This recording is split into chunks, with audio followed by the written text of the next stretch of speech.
evening all. How are we doing on this very sunny and far too hot Wednesday?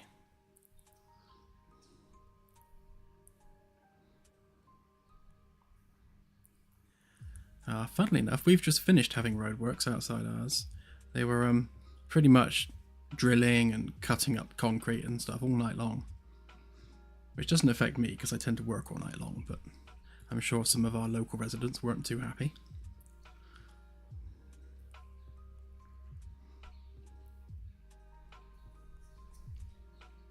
But yeah, I think it was 28 degrees here today, Celsius. And I think we're due for 29 or 30 tomorrow. Not quite sure what that is in Fahrenheit, but it's too hot. Far too hot.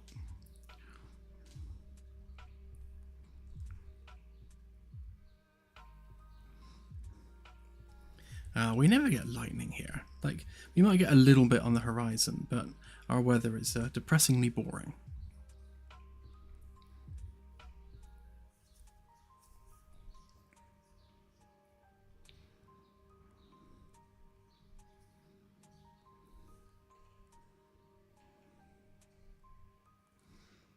Yeah, way too hot. I don't do well in the heat. I'm not built for it. Right then, so without further ado...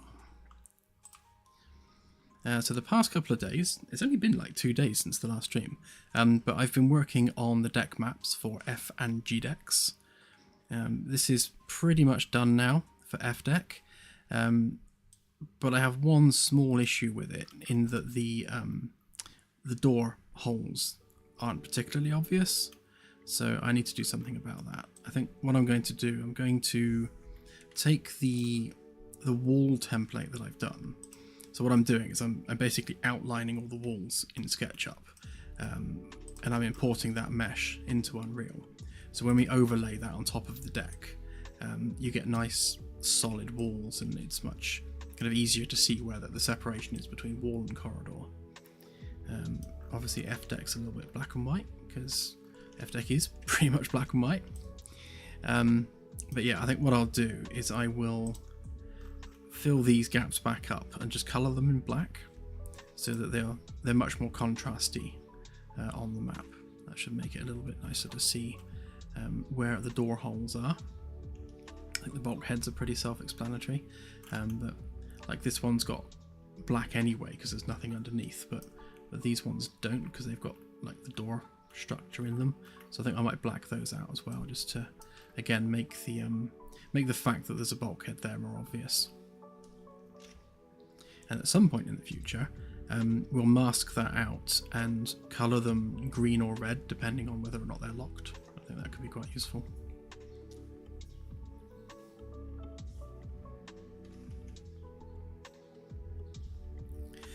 Yeah, that's a good idea, AJ. Will do. Not quite finished yet, but yes, as soon as they're done, then I shall post them on Discord. So this is the F deck one, and if we turn off that and that should leave us with the G deck one underneath.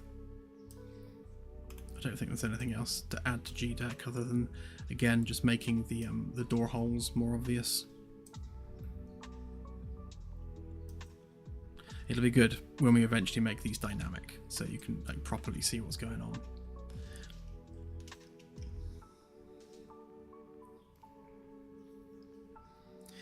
Pretty much immediately, PT88. I mean, we're done really with this patch. I mean, there are still bugs, but you know, I can't fix them all, otherwise we'll be here for months and months and months. So yeah, we're pretty much ready to release. I just need to write, or rather finish writing, the mother of all patch logs. I mean, we've got an entire year's worth of updates to sort of summarize in a nice, neat and orderly way. And I need to do a video update to go with it as well. So I want to release the video update with the patch log, the written patch log. And we'll put all that on Kickstarter as well as an update. And then obviously we'll put the build out at the same time, live to the public. So we want to try and get all our ducks in a row, so we do it all at the same time. Yeah, just like we fix stuff. I mean, Claire was going through it the other day. I think she got GPT to summarize it, and it was something like 1,400 bugs have been fixed over the past year. I mean, that does mean that I've screwed up 1,400 times, but still, at least we fix them.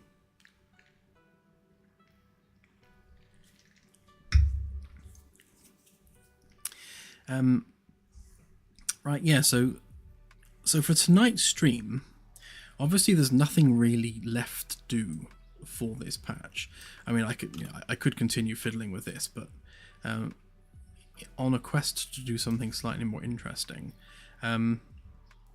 we'll do some more of 226. So we've already done quite a lot of the work actually for patch 226. So we'll be bringing out 226 really, really quickly after 225 because we're already working on it in parallel. So if I do more of the 226 work on tonight's stream, then that gets us even further ahead for the next patch, which is nice. It's nice to be kind of working ahead of ourselves rather than behind. So that's one of two things we could do tonight. We could redo the bridge ceiling, so put the window in the top of the bridge ceiling and start kind of planning out the hollow projector hardware for the bridge ceiling. So that's basically all modeling work. Or I could do some more work on the hollow display to add more data to things when you click on them.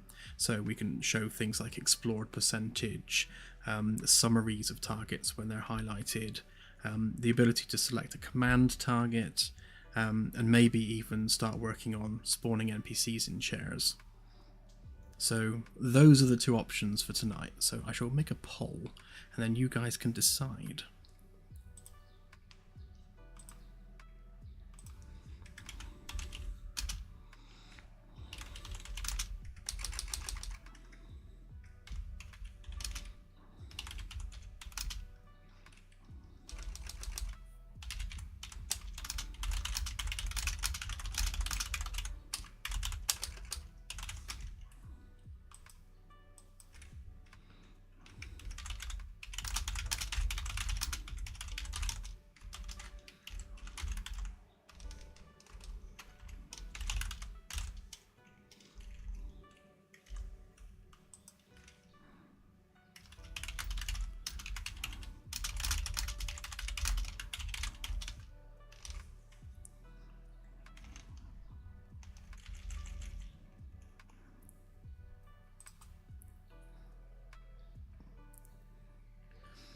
Okay, cast your vote.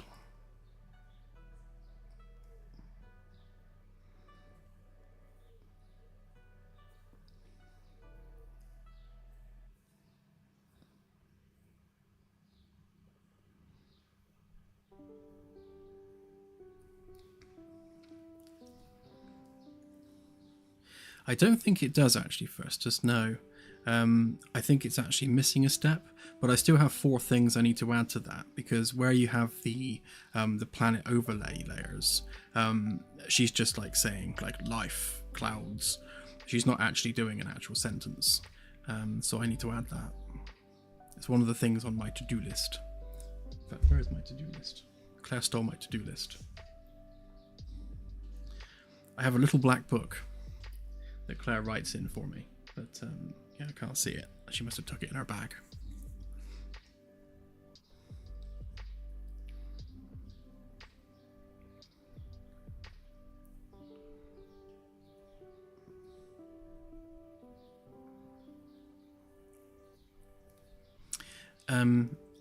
Bridge crew, yes. Well, bridge crew sort of. So the plan for 226 is to have the ability to, when you click on the sensors or the helm chair, rather than just being able to sit, also have the option to spawn an NPC. So if you spawn an NPC in that chair, then you'll be able to issue commands to that NPC. So if you're playing in single player, you can then be captain, and you've got a sensors person, you've got a helm person, so you don't actually need to interact with those stations directly.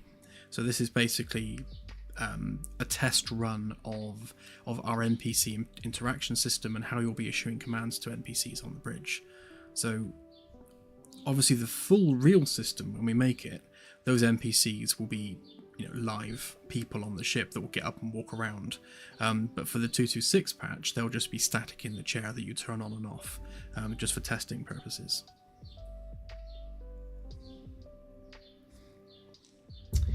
Oh yes, it is on your desk, Claire. It's still there. But that's all the way over there, so I can't be bothered to go and get it.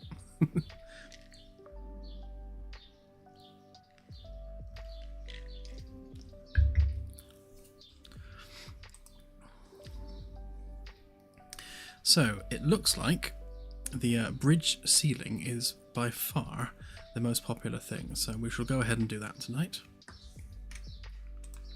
The 83% have spoken.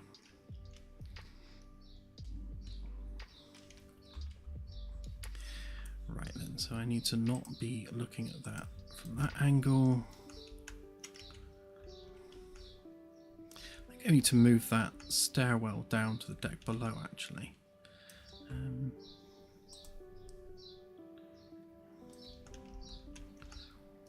What level is that on?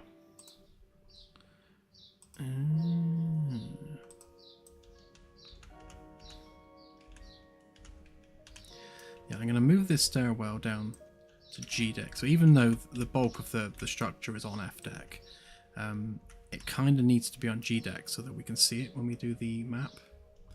So if we go to G deck interior walls, press Alt M to move it to that level. So Control M, yeah, that one. Right, so that's that moved.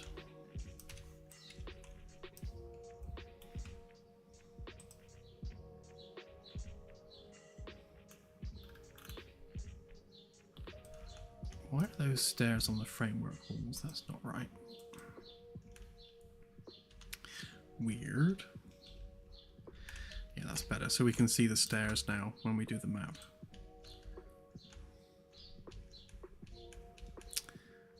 Okay.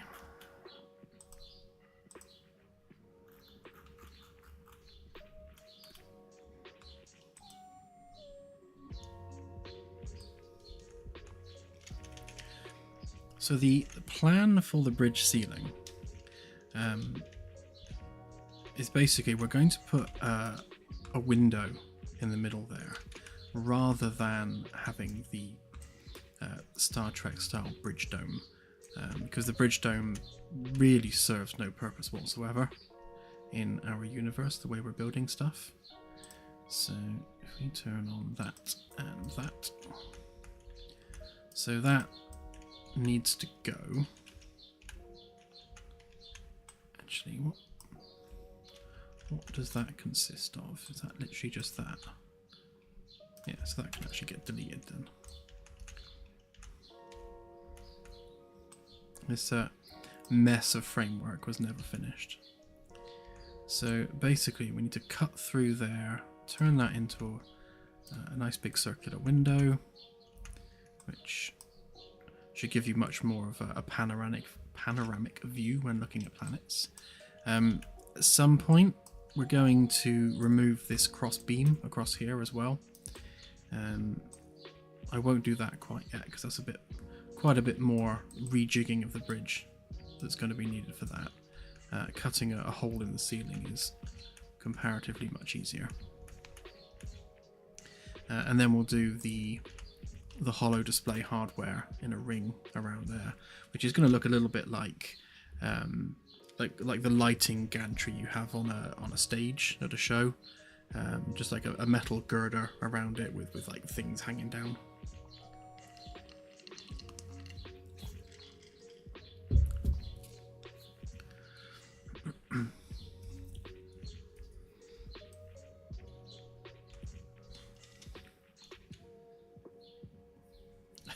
Looks that way, Ian. People want a window.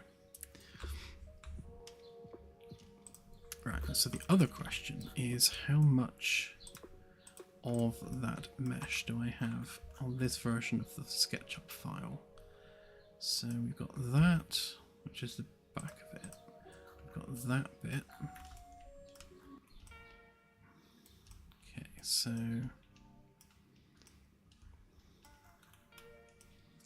yeah, so this was all a work in progress, and we never actually finished any of that bridge modeling there. So all this stuff that can get moved over there.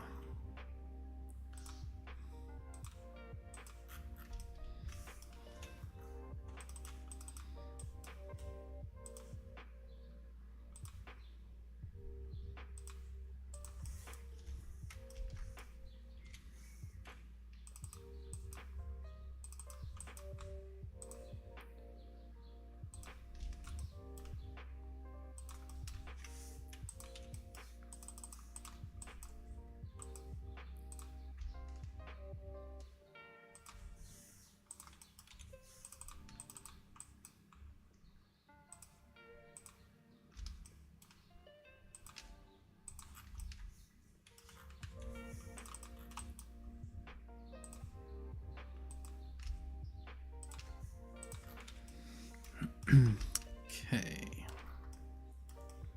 And then the question really is, how big do we want it?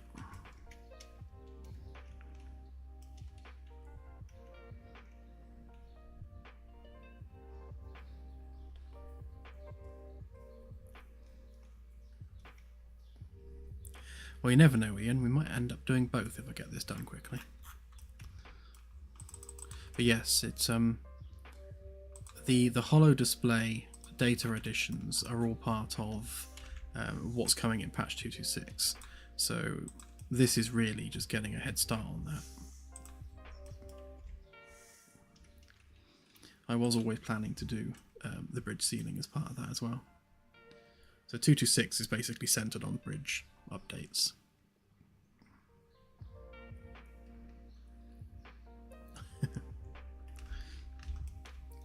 Yeah, it can't be too big because we need some space there for the holo hardware. But yeah, reasonably big. I don't want the bridge to become too much of a cage, if that makes sense. We had it before without the crossbeam, and it looked a bit weird without that additional structure. But I shall see if we can sort of retain the shape that we've got there, and do that whilst also retaining this angled bit, because I kind of like the way that's angled.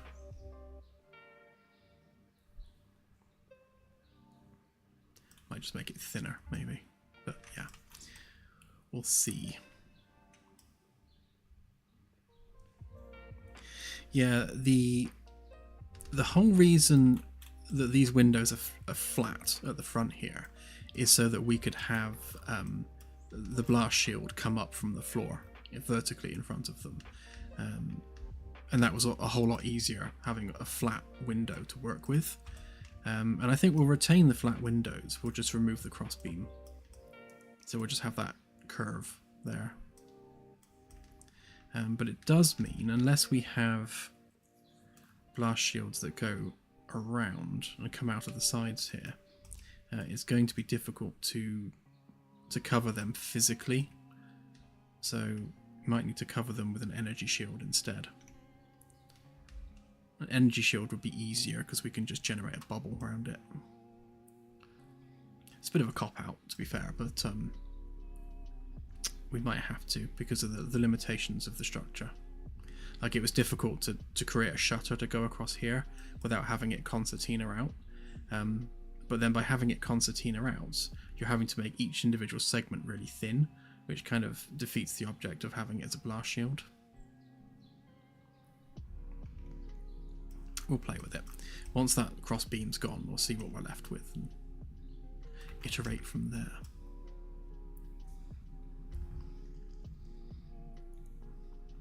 That's true, actually, yeah, because it's a circle, you'd need like a Stargate style iris on it, which would look quite cool.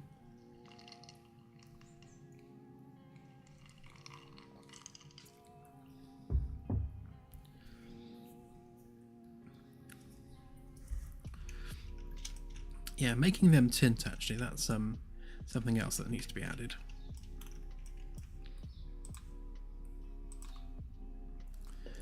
Right, so if we go 250, so that gives us a 5-meter window. Kind of takes us to about there. Should be enough room to do all the holo display stuff around it. Again, because the holo projector is going to be a ring anyway, so let's see what that looks like on the inside. So we need a circle.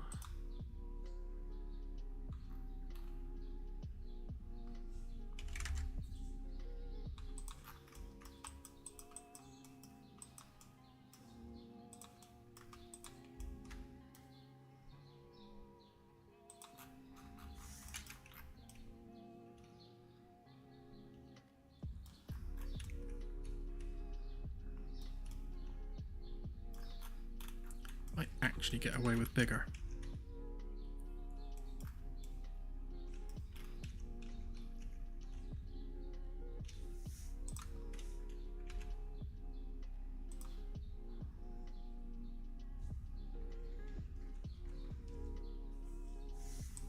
So that would be a 6-meter window.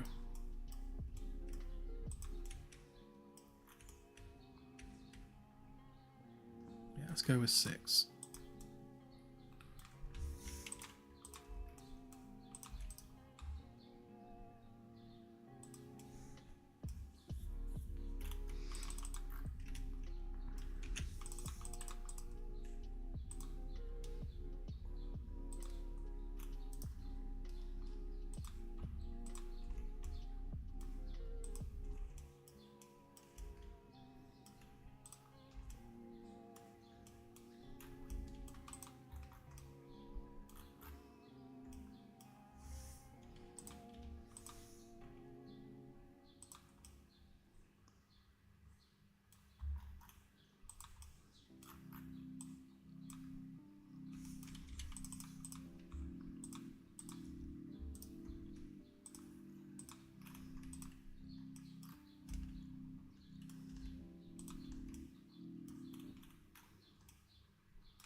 I thought they were copies of each other. Why are they not copies of each other?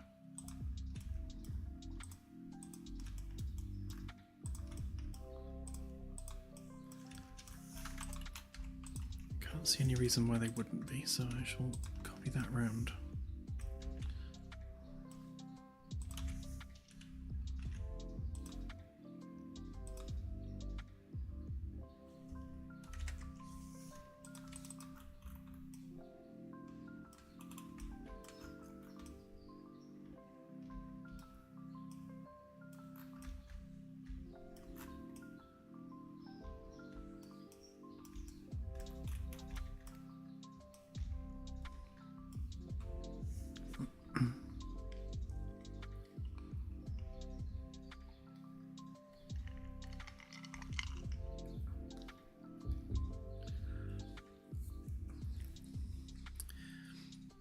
The holo display is, I think it was 4 meters across, if memory serves.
Just making sure I've got enough cavity space in the ceiling there, which we do, so that's good.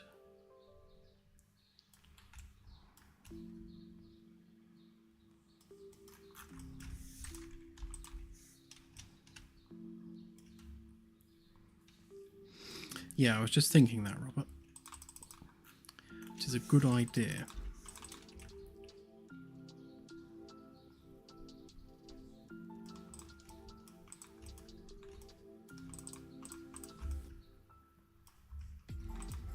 Just need to remind myself of what file name that was.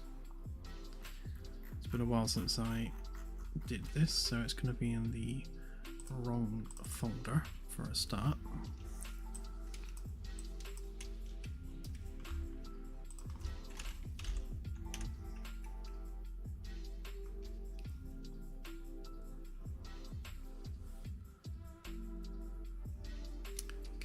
Nice and simple, Ring 0 framework bridge, but I think I'll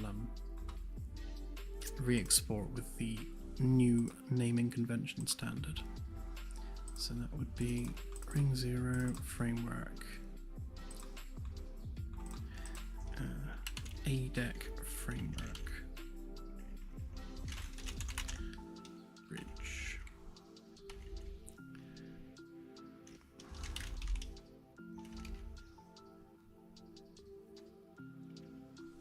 I do actually need to export the walls and the ceiling separately so that we can do the cutaway diagrams. Right now, with it being all one object, that's quite awkward. So I'll find a decent place of cutting it through.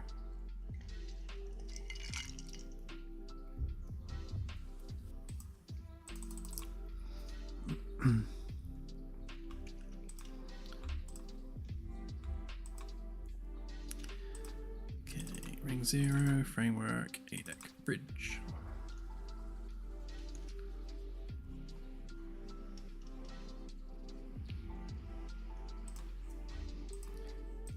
Everything should be the same.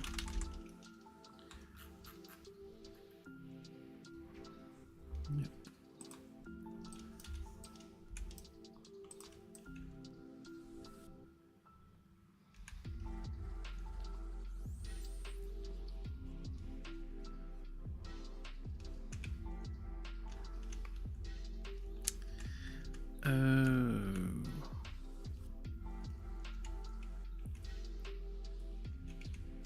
Right, so back before we had nanite, I was exporting a lot of the ribbing and bracing as a separate mesh. I'm going to delete that. And did I do that in here as well? Oh, I did. Because having all the ribbing and stuff separate is no longer needed, because now that we have nanite, that can all be part of the main geometry, which simplifies life somewhat, which means that all of this stuff can actually go onto this grouping and be exported all together, because yay nanite.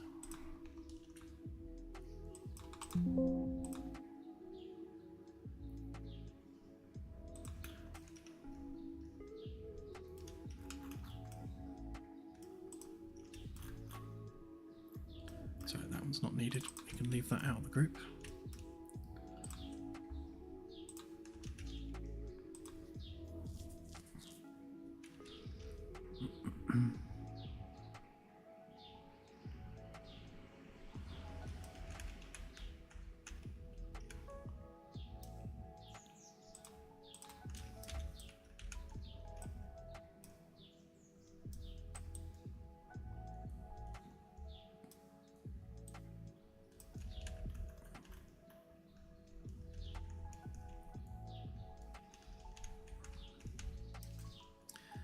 Just give it a quick play test a sec.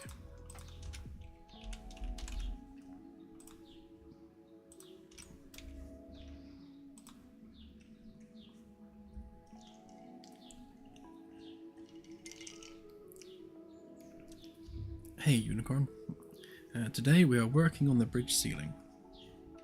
So this is a bit of the work that we were planning for the patch 226 patch cycle, which we're getting ahead of ourselves on a little bit.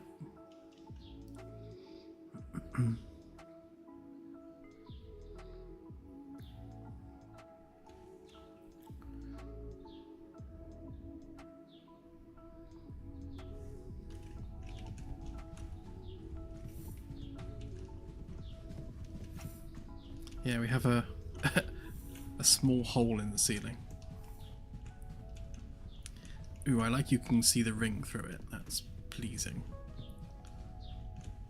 It's definitely whip.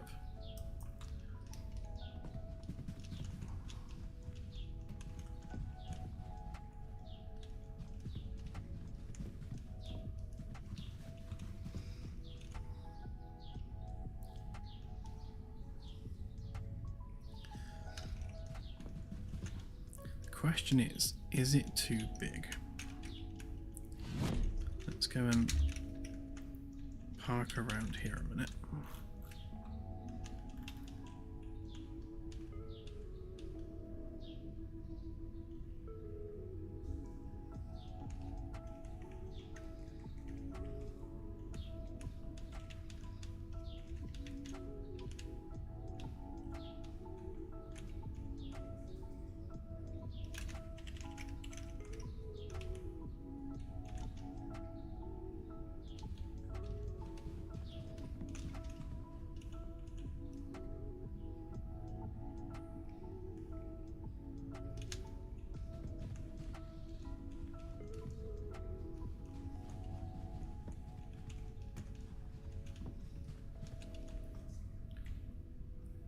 Definitely gives you a nicer view from taking a step back.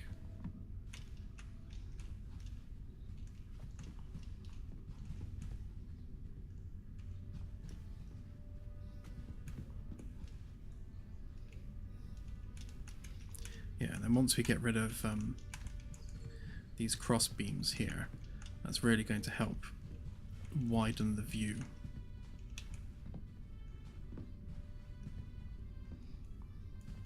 I think what I'll do is I'll make that the maximum extent, but I'll use the internal edge for the window mounting structure. So so the actual glass will probably start more like about here.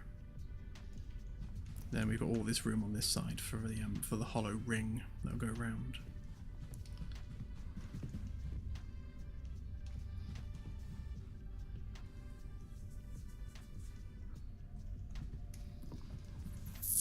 Yeah, well, we've got the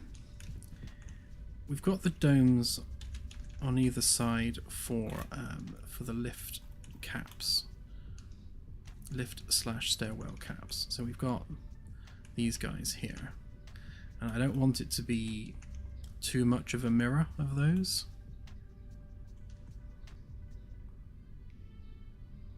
I mean, there's certainly precedent for having an area of glass that wide.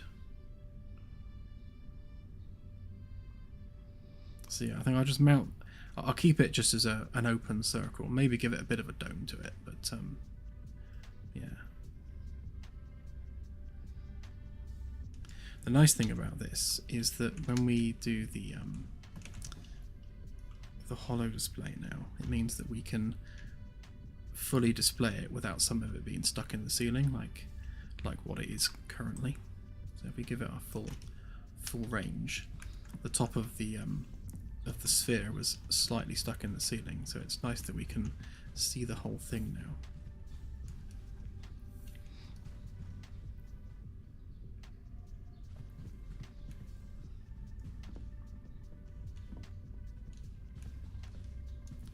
Just wondering whether it would look nice if we domed the whole thing. So right now it's very flat here. We could potentially have the glass and this lip form a consistent dome all the way across the top.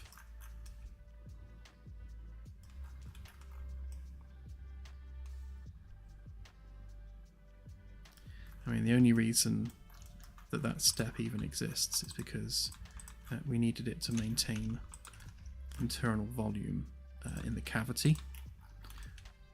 Obviously, if we round that off, we're going to lose a bit of internal volume here, but that's not necessarily the end of the world. And we were only using that for the lighting ring anyway, which we could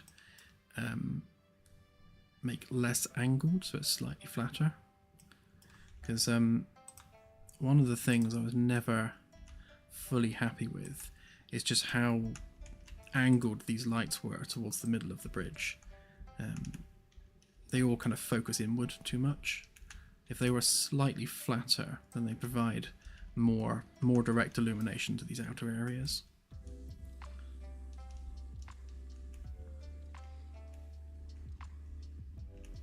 But we'll see.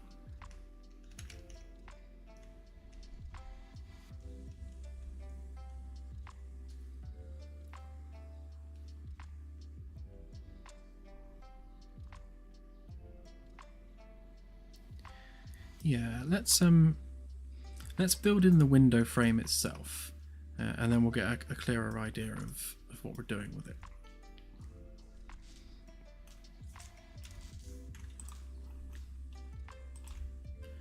So yeah, so that's 1/2 meter thick. So we're actually slightly over what it needs to be anyway. I was doing a 40 centimeter cavity pretty much everywhere where there is a cavity, unless I went with 50 on these ones. That one's a 50. I think I may have over cavitied the bridge area slightly.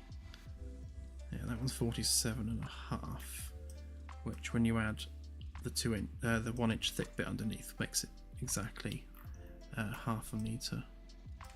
What's that, and why is that stuck through there? Weird.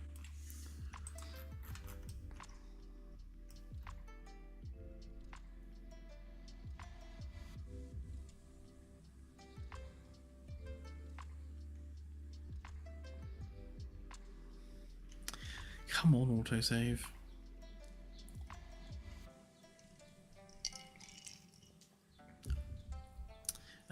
The cavity matters because that's where all the structural framework goes. So if I bring up this one,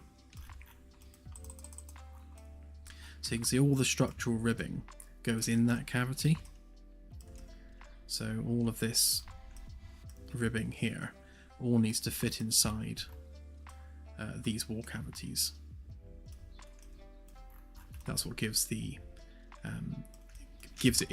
its structural stability. So all that needs to go inside here. So this cavity here will actually be filled with all this structural ribbing.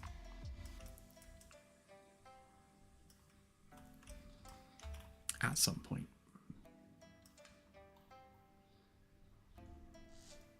Oh, I'm totally up for building it for real, yeah.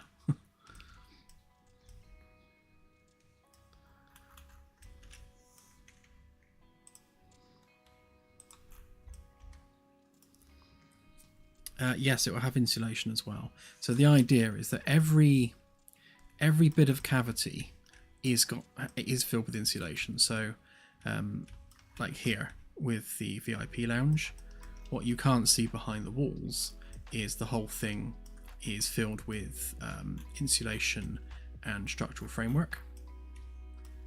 So all this is there right now in game. You just can't see it. So if I come down here, maybe turn on those levels, that would help, wouldn't it?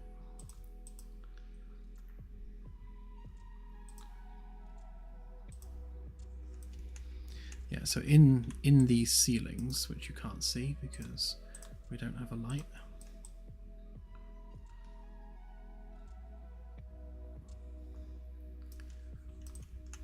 where is it? Do I not have that imported? Oh, I must have not have imported that. It's interesting.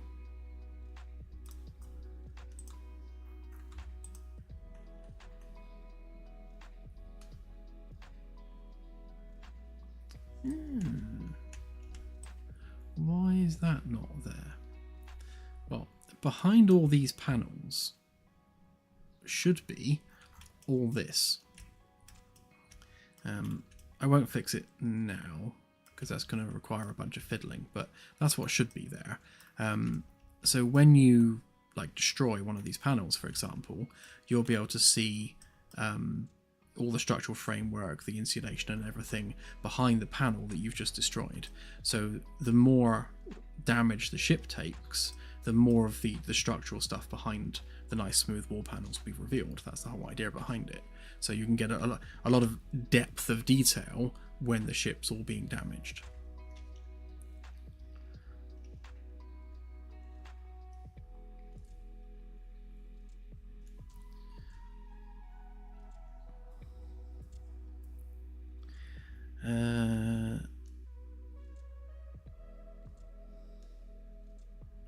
Yeah, so the windows on the bridge are going to lose the crossbeam, which means that the some of this projected display data will change. We might lose the blue outline, but just keep the projected data. I'm most likely going to keep these windows flat because I kind of like the fact you can stand in front of them and just have them as like a flat window. I like that, but yeah, we'll see. They definitely still will have data on them.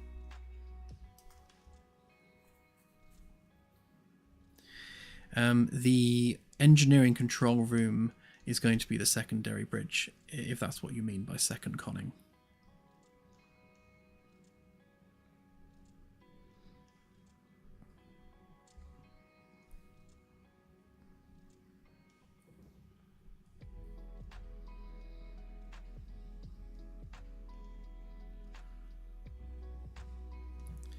Yeah, the next ship's going to be called the Pathfinder, so it won't be named after anyone.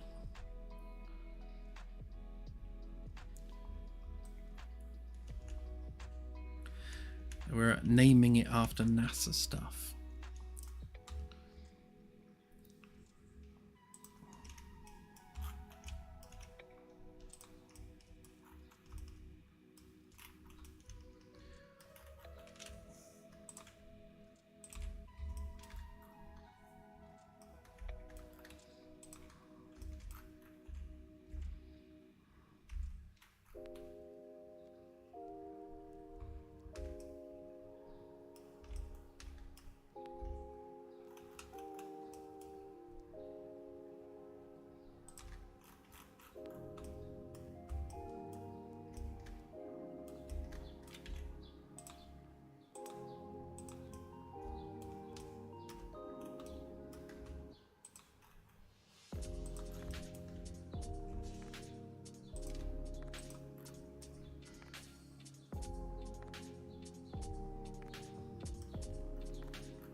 So we could do something like that.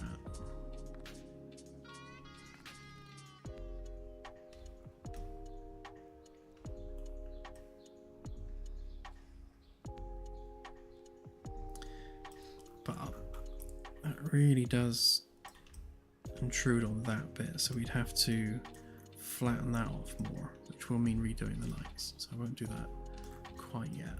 So I think maybe if we do half of that, maybe start halfway up.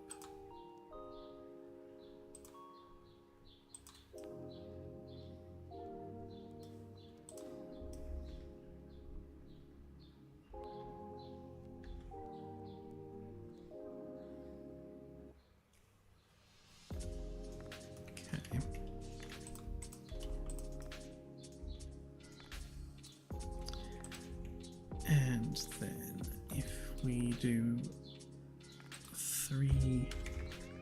3-meter ring there. Grab that. Click that. Press that. That gives us our dome shape. To clean up the middle bit slightly. Essentially, there's the dome.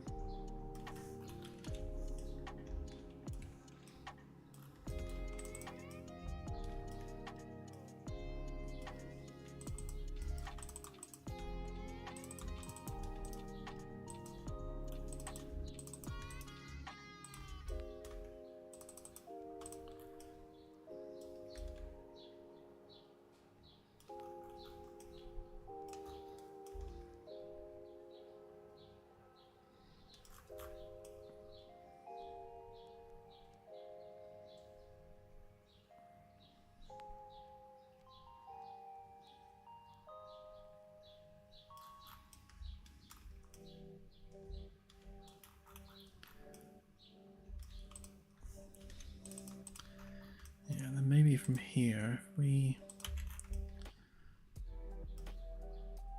see, we could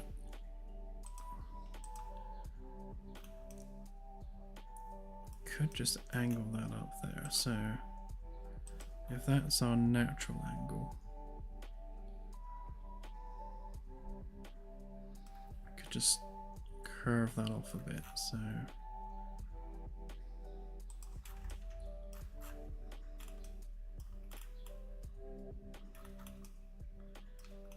let's grab our middle.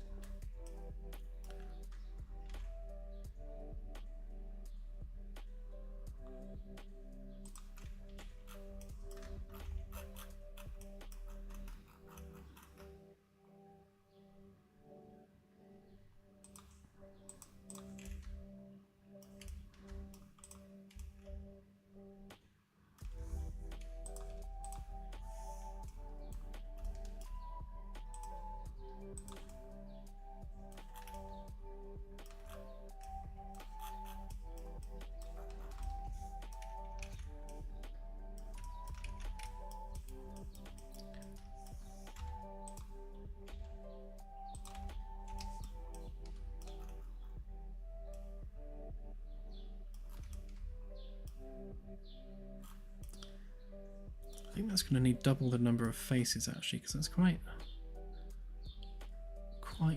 low poly.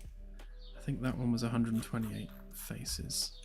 So let's just redo that with 128 faces rather than 64.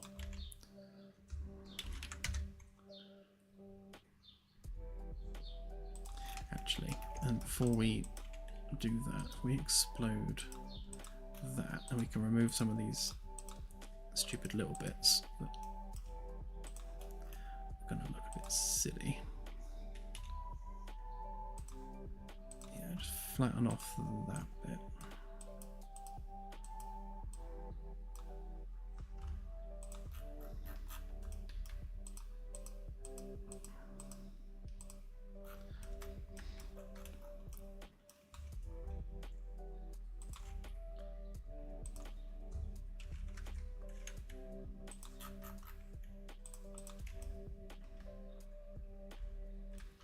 Actually, while we're at it, if we also do that edge as well. There's the intersect point. Should be here somewhere. That's almost bang on 400, so why don't we make it exactly 400?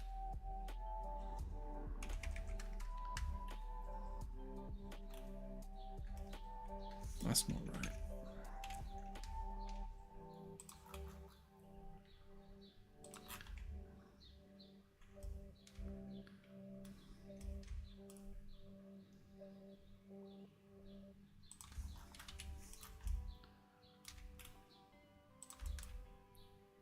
Yeah, it's probably easier if we do it like that.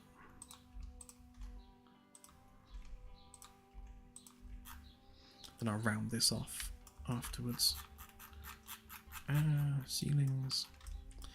Right, So we shall spin that round, get rid of that, and then we can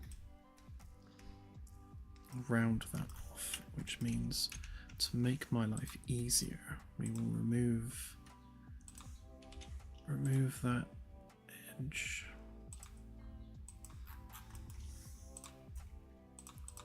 That's better. Gives us more face to work with on that side. Let's get rid of them a sec. Okay.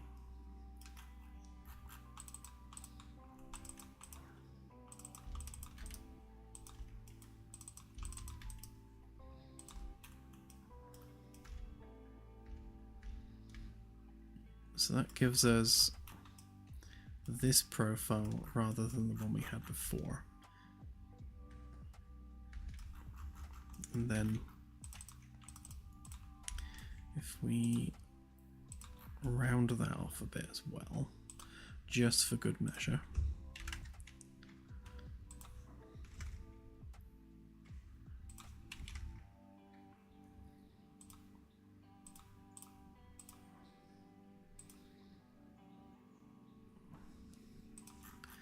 Maybe a bit like that. That's probably overkill.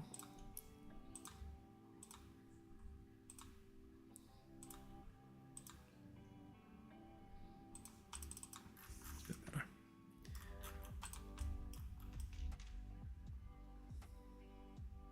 So it's a bit more squat and streamlined as opposed to the blocky version we had before. Although I think when it comes to adding the hull plating on top of this, because this is the only the underside of the metal, it's going to have like 2 to 3 inch thick hull plating on top of that. That would probably look nicer if it wasn't quite as smooth. Maybe something a little bit harsher. Gives us something to have gives us a profile to work with.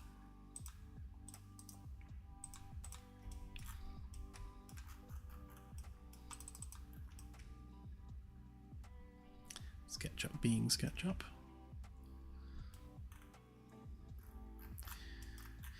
Okay.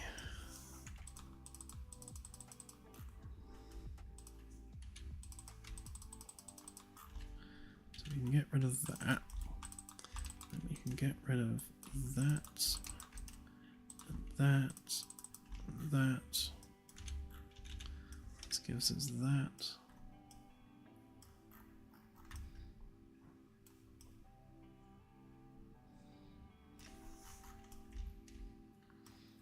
Okay, and then we'll have, yeah, so we'll make that the join for the hull plating, and the hull plating will have to wrap around here. Maybe we make it lumpy there.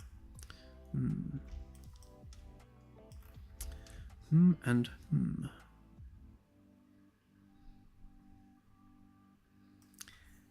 Hey Delta. Good to see you. Right, let's just fix these a minute. What is it doing there?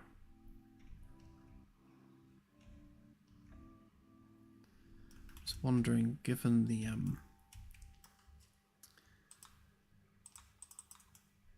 lack of height difference between there and there. Is that like literally 2 millimeters? Yeah, it's like literally 2 millimeters difference. So if I lower that down to that level, let me just fill that in.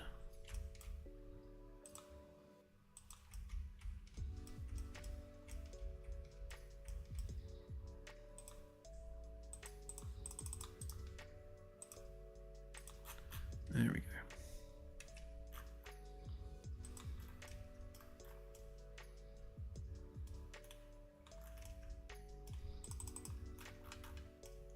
Could probably do the same again there, to be honest, but Don't want to lose too much of the dome. And then we may as well use the geometry we've got to determine the width of the ring.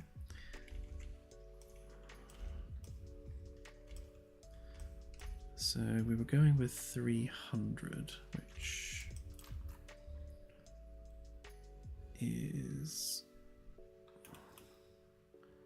that's 287, that's 326, 307. So yeah, so we were to go to about there and use that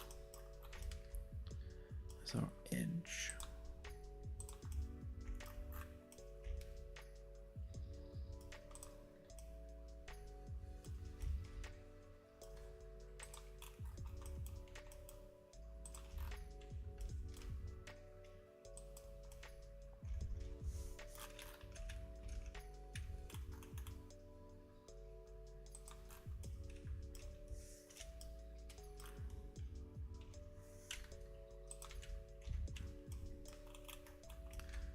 Hope if we had the right one.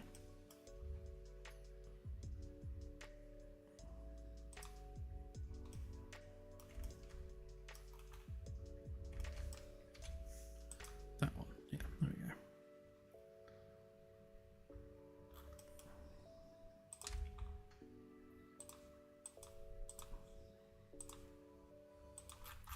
There is method in my madness.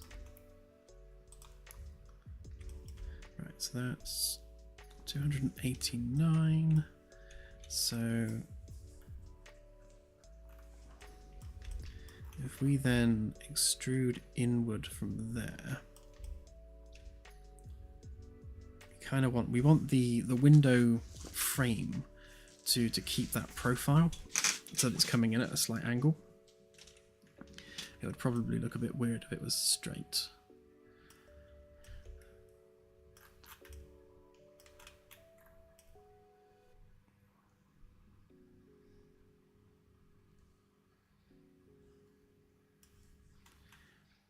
How wide is that anyway? That's practically 40 centimeters itself. So we could make that ring there, the actual support ring, and then just have that bit as the glass.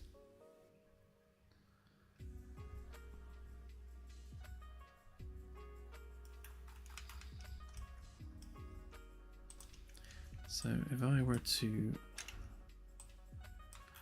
just smooth off that one ring,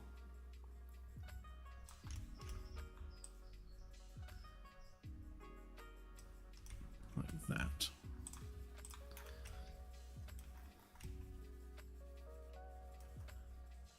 Then what we could do there is we can extrude that down following the angle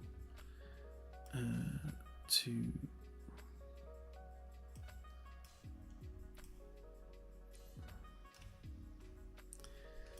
I was going to say to there, but see, 50 would be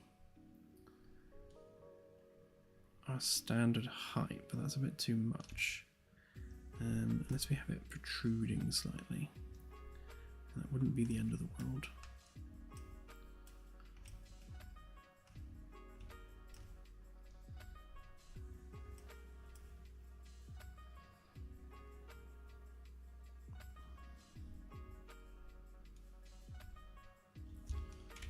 So if I do 45,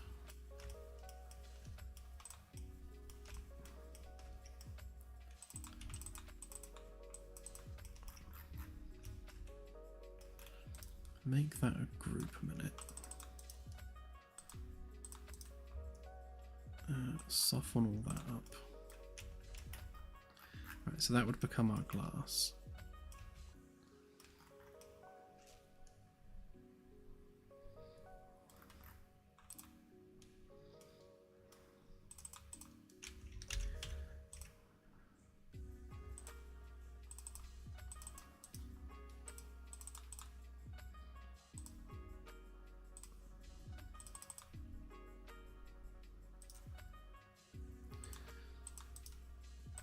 actually what I need to do with this, take a copy of that, put that all in that same layer, because when we extrude that surface, because it's curved, it's not going to extrude smoothly. So we need to make sure that it fully covers the support ring, so that we can carve into it nicely. So given that that's the top surface, we need to come down at 5 and then 2.5.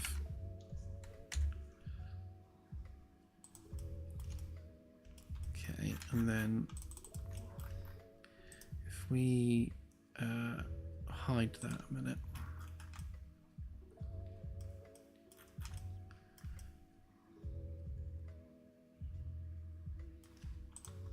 Oh, hang on, that's still connected. Hide the top one.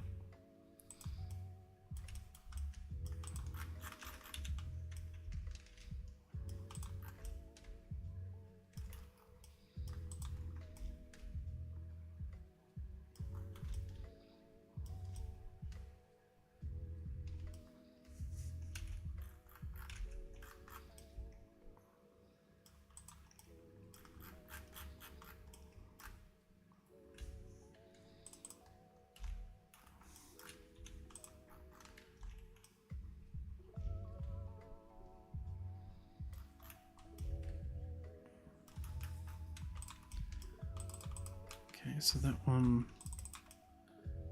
in its entirety needs to be glass.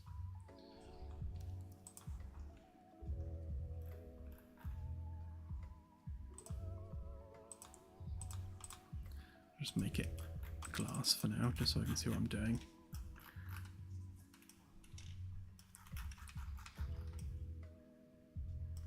So we'll intersect that with this in a minute to create the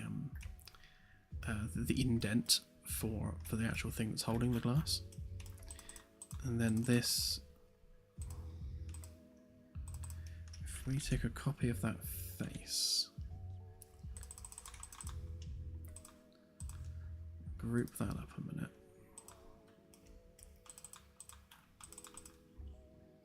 and we can then round off that edge.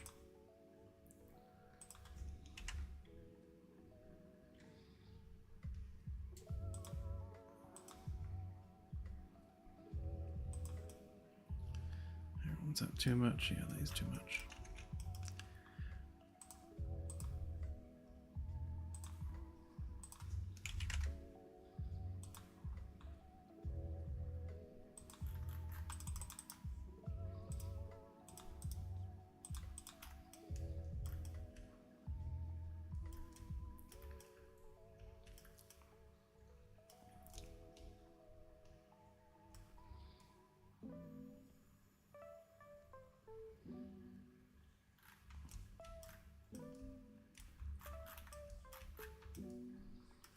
So yeah, so what we'll end up with is that separate ring around there, which is basically the thing holding the glass in,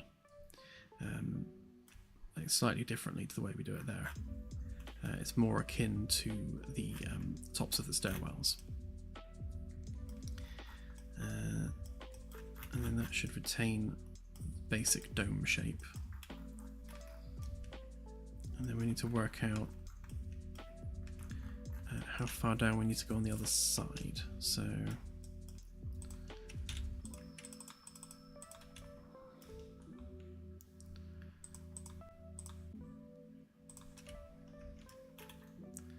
just grab ourselves a measurement. So we got that, then that. So that's where the glass needs to go, which means we need to offset by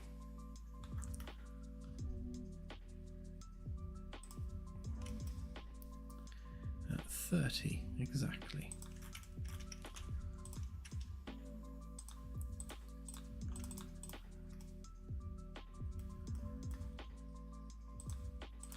So that offsets by 30. and then again by 2.5.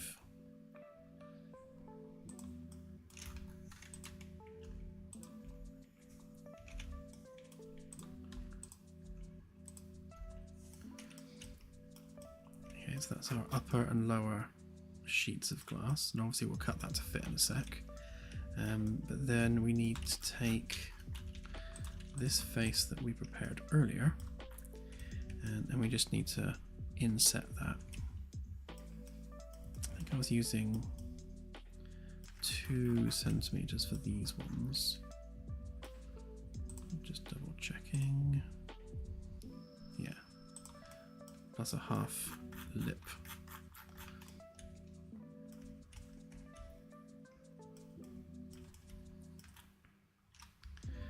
Okay, so if we expand that out,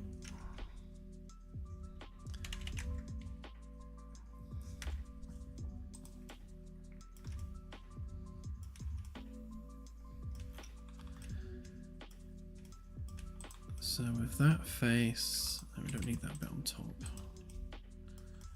That's probably created the same underneath, yeah, so we can get rid of that.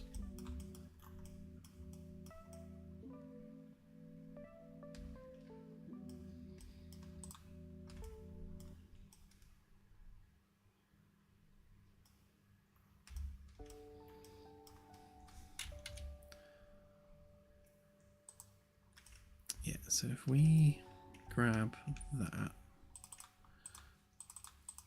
stick that there, and then intersect all of that together, and wait for the CPU to have a heart attack.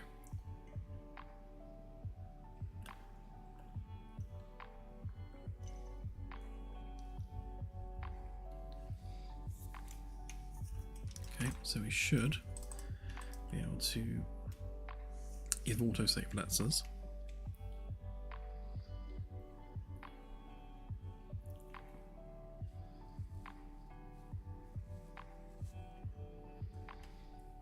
get rid of that, get rid of that, and that, and that, and that. Right, so that's all the glass sheets cut to fit. Then we take that whole glass sheets bit and stick it on there, and then we intersect that with the context. And we can, oops, no, redo that, cut that back out again. So we've now got our track for the glass on there. So then we just need to pull that out the right distance. There and oh, there. So something didn't quite, oh no, that did do it. Like so.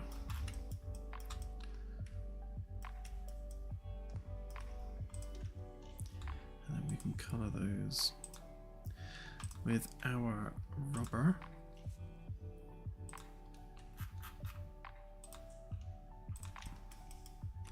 Like so. And then we'll just round off those edges in a sec. So that's the main edge, that's the glassy bits. And then we need to round off that edge as well. And also adjust that ceiling ever so slightly.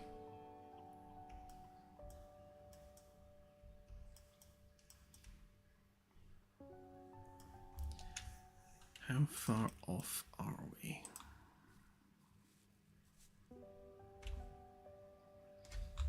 About 3 millimeters. So what I might do, just for simplicity's sake, is I might just take that down so it matches exactly. And then if we round off the edge of the support and the edge of the framework, then we'll have that smooth dividing line all the way around it. So we'll trim that to fit, and then basically all of that can have a rounded edge.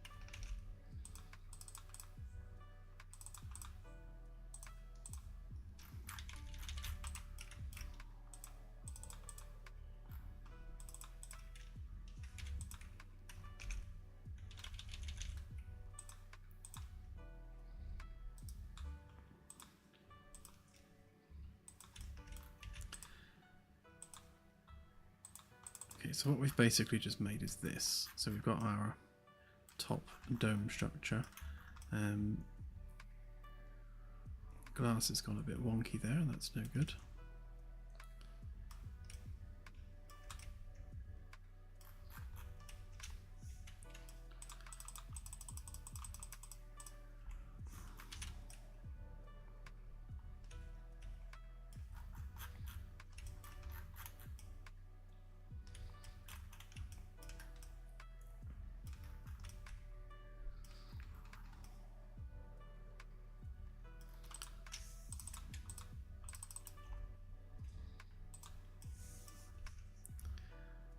Let's try redoing that. So that came down 30.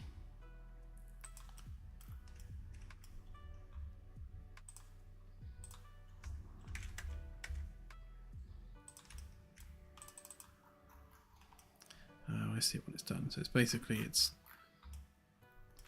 come up with a bit it didn't like, and then it's basically continued down all the way down. Let's fix that a sec. Yeah, for some reason it's messed up the normals.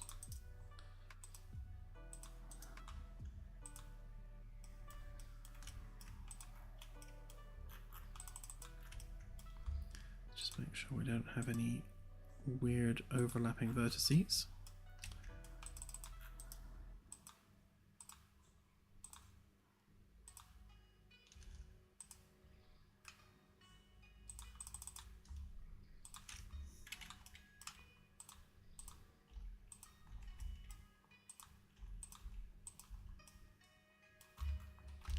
Oh, that's exactly what we've got here. Look, we've got some weird overlappy bits which we don't want.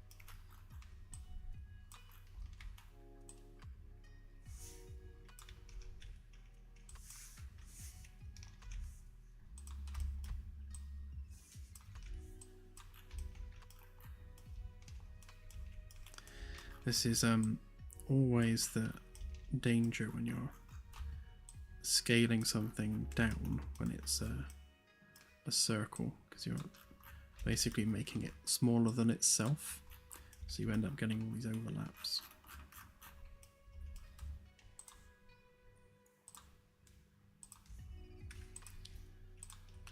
Just requires a little bit of fixing.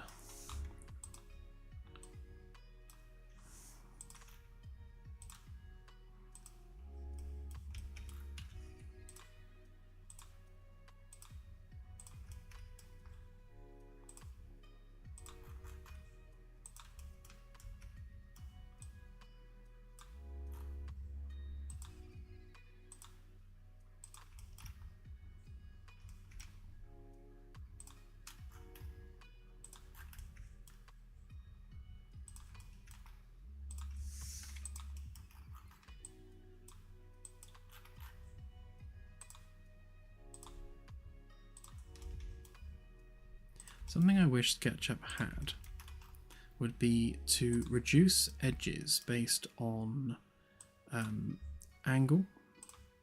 So I'm pretty sure Blender has this. So if a face is less than so many degrees offset from the face next to it in terms of its normals, then join those faces together. So when you're sorting out topology problems, you have a nice easy way of working out what's needed and what isn't.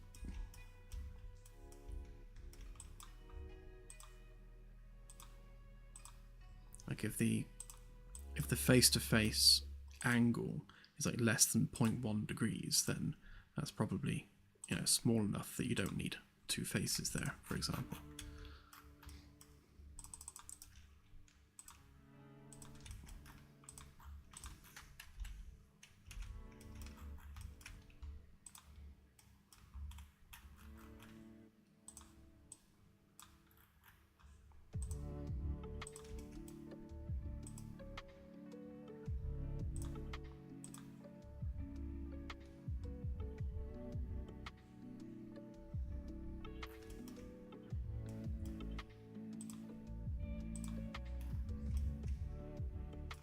Oh, it really did mess that up, didn't it?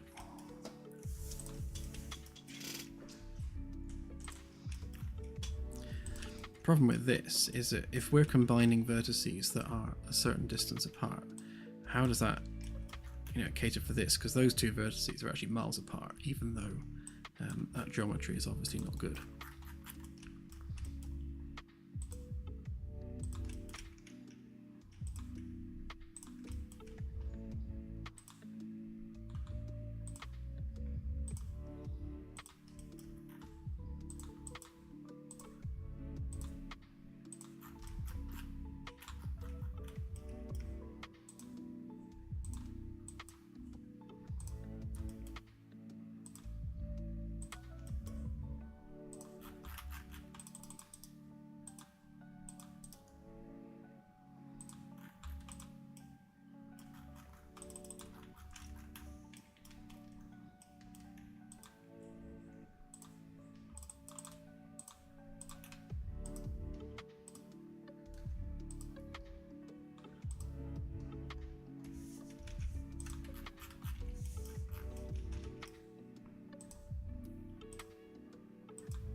Going to need a little bit more cleanup, but that will do for now.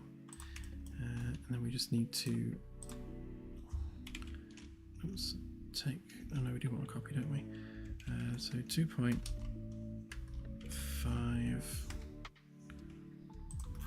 And hope that the one didn't mess itself up. Oh, seeing a bit of weird normals there.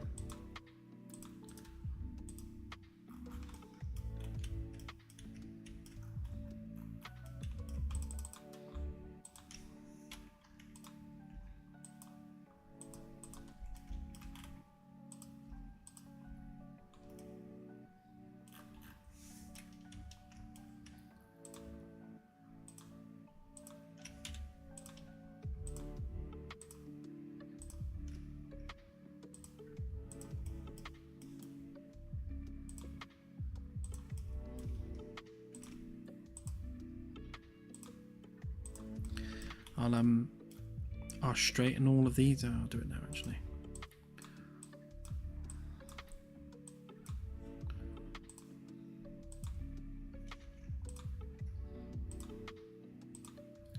Just cleans that up a bit.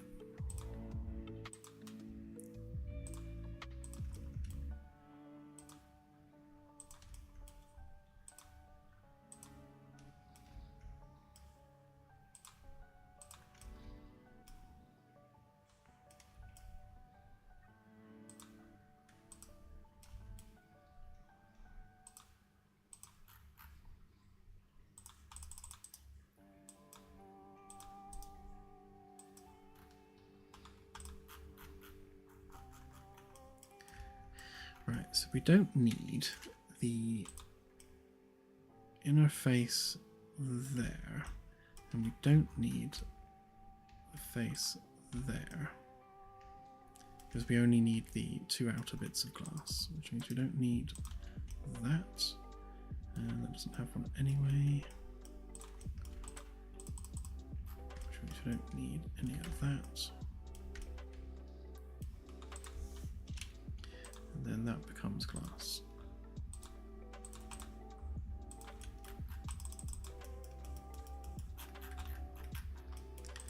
Right, so we've got the glass on the bottom, glass on the top, slightly domed. We don't have glass in the middle because Unreal would just have a harder time rendering through it if there's like multiple layers. And so we can round off that edge. If we make it fairly chunky.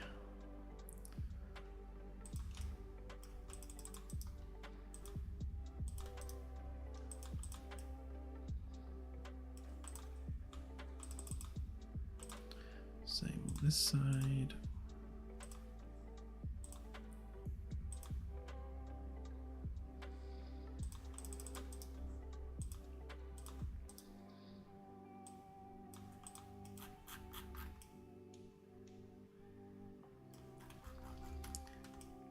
And finally on this side. Oh, I trust that one to be a pain.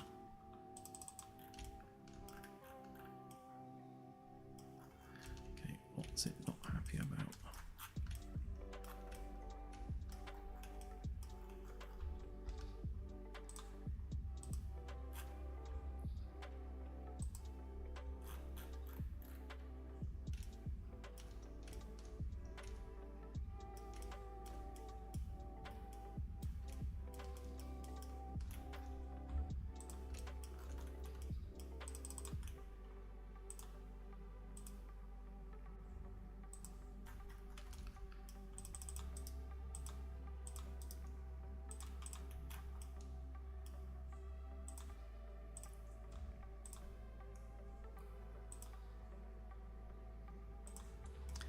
Betterer.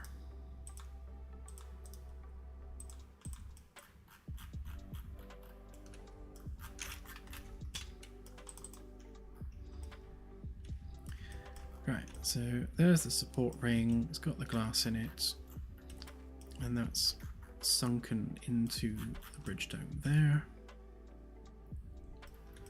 So we don't need that anymore. And then this bit just needs bringing through now, so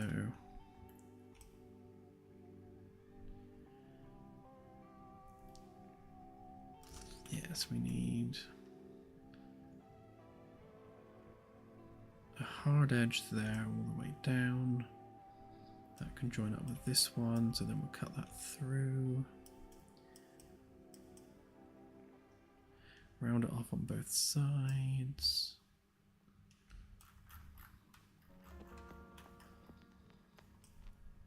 That's offset in an annoying way.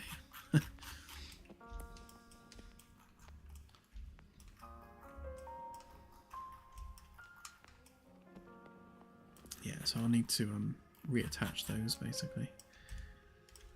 Right, so what layer are you from? That, so we want that.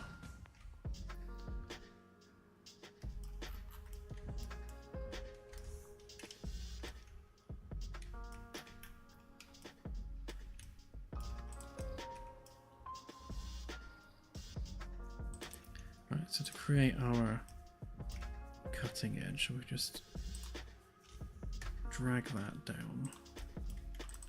Don't want the bottom bit. It should be roughly equal to that.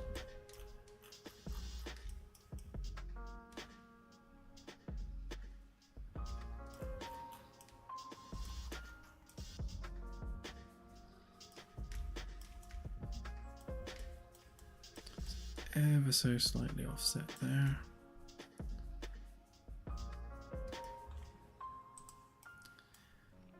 how close are we?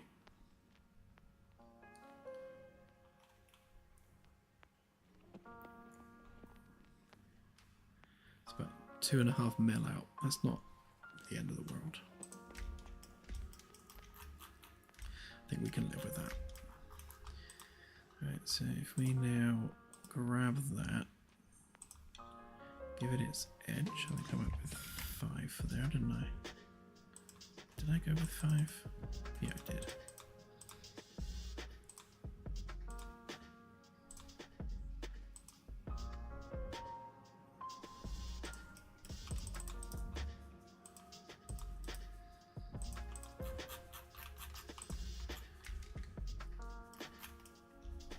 Right, and that's where we'll butt the hull plating up to this, so that will be exposed on the outside of the hull plating, so the hull plating will stop there by that edge, and then we'll do something here.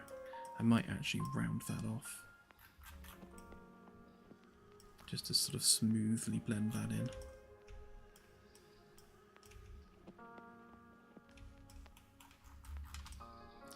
Okay, so if we get rid of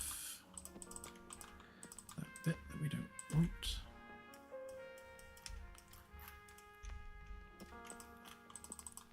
and then we don't want that bottom bit either, all that.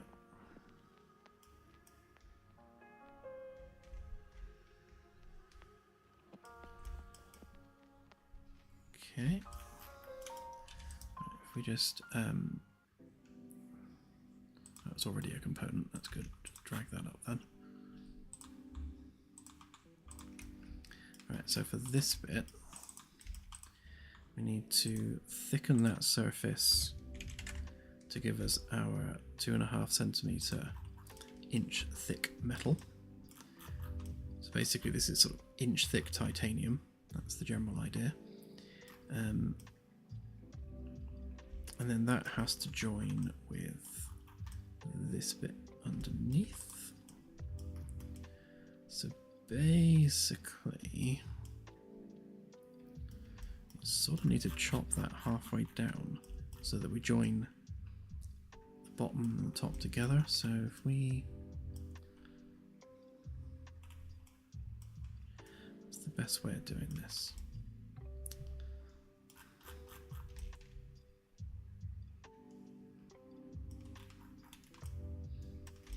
I suppose I'll just make it flat.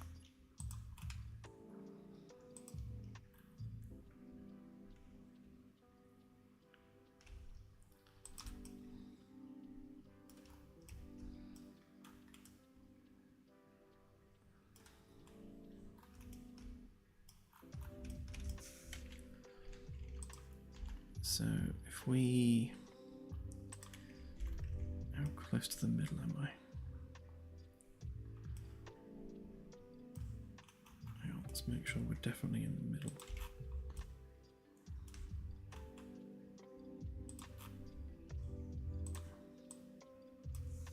No, definitely not in the middle. Okay, so grab that,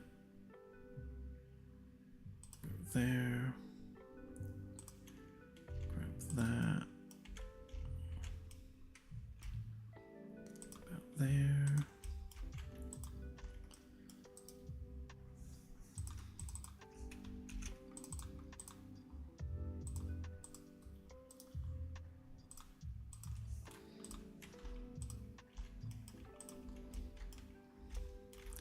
Right, so that should have created, I was hoping it would create an internal face. Why didn't that?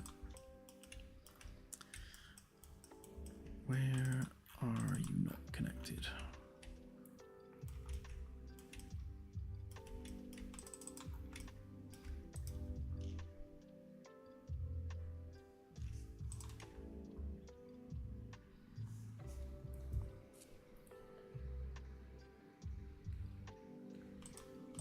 There we go. That's better.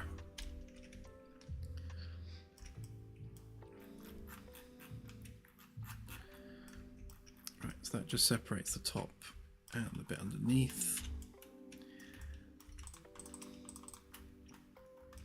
So if we grab that, oh,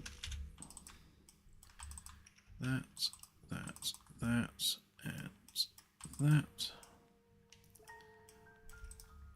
Group them up. Also grab that, pop that onto there, reverse it. Okay, and then we cut that out.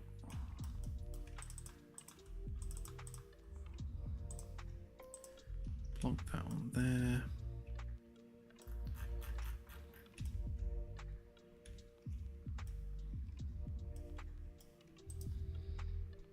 Explode that.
Okay, so that side didn't fully intersect, so I have to fix that.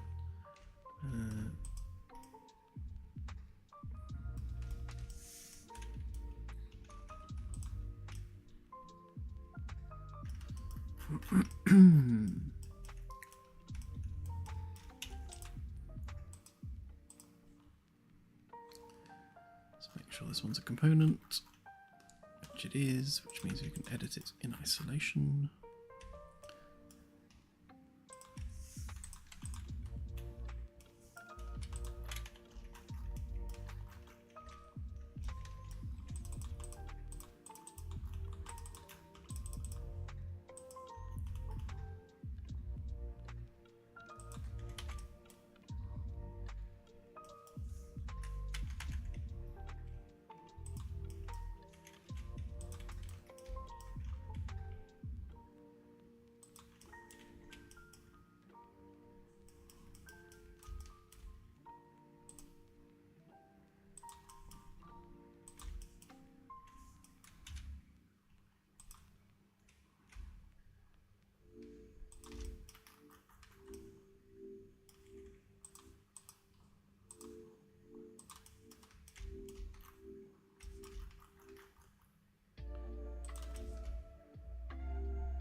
Okay, so we should be able to get rid of that,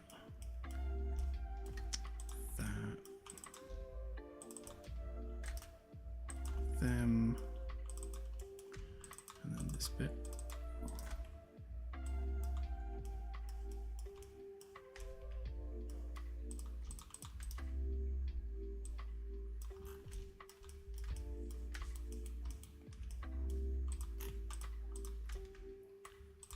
Okay.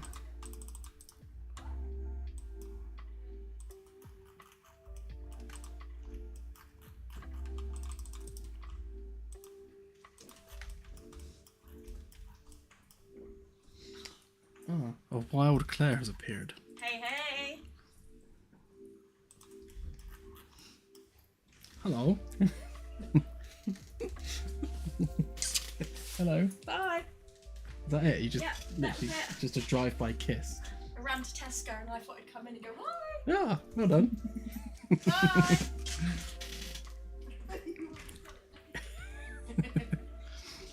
Bye!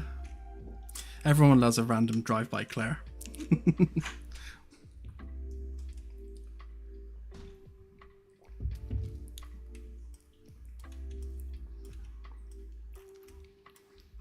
Oh, put me off what I was doing now. What was I doing?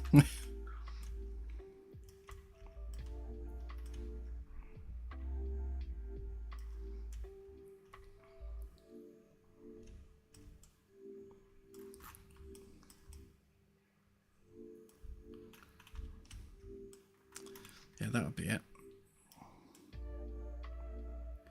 Right, I'm going to leave those hanging bits for now, because we're going to have to deal with a lip there.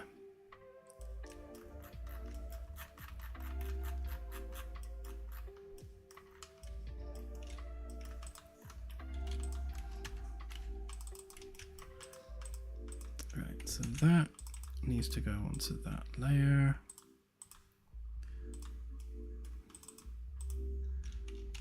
As does that.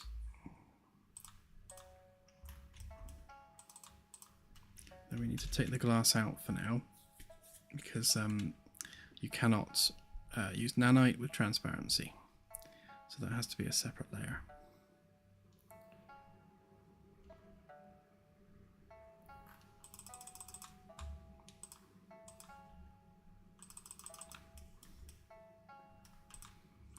Right, so let's just export this one a minute.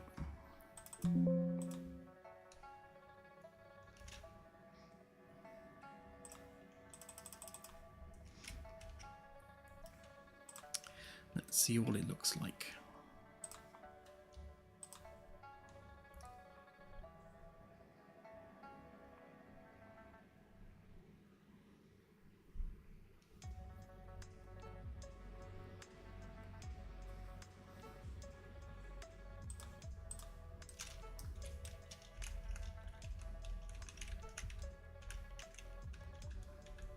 Okay, we're definitely getting somewhere.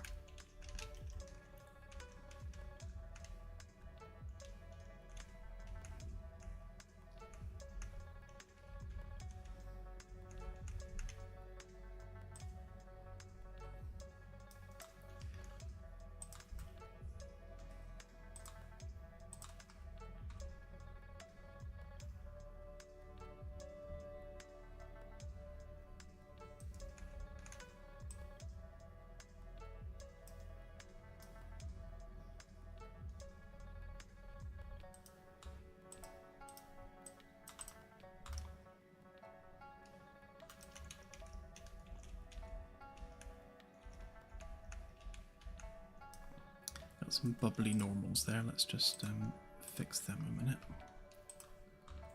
Oops.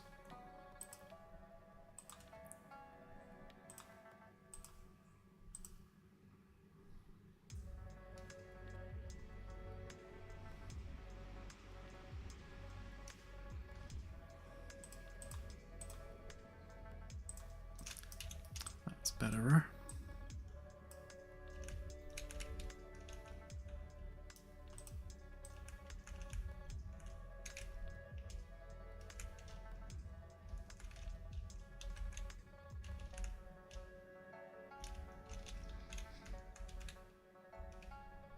Alright, then I think what we'll do is if we make that a slightly different colour, so we'll take our ring, so that bit and that bit,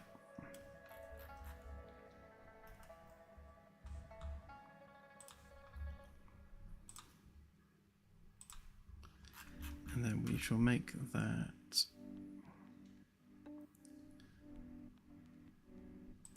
one. Doesn't really matter what colour it is in SketchUp, because obviously we're doing all the texturing work in Unreal anyway. Help if I would re-export it, wouldn't it?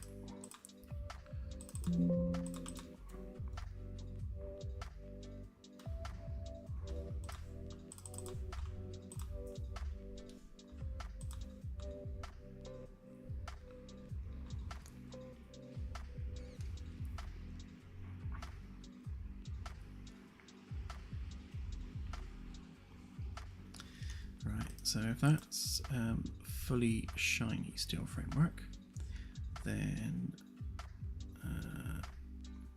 that one needs to be not so much.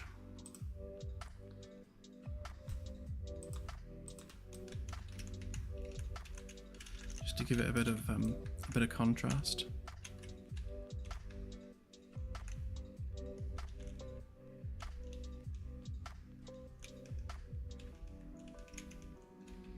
I like that you can see the holo display through it. That's kind of cool.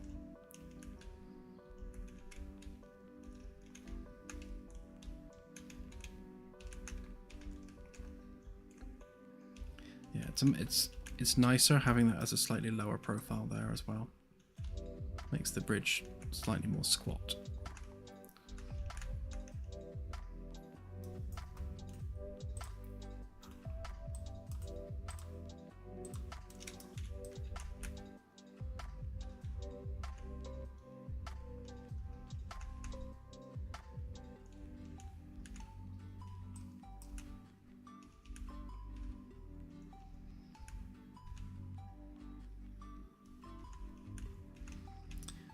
So, where do they end?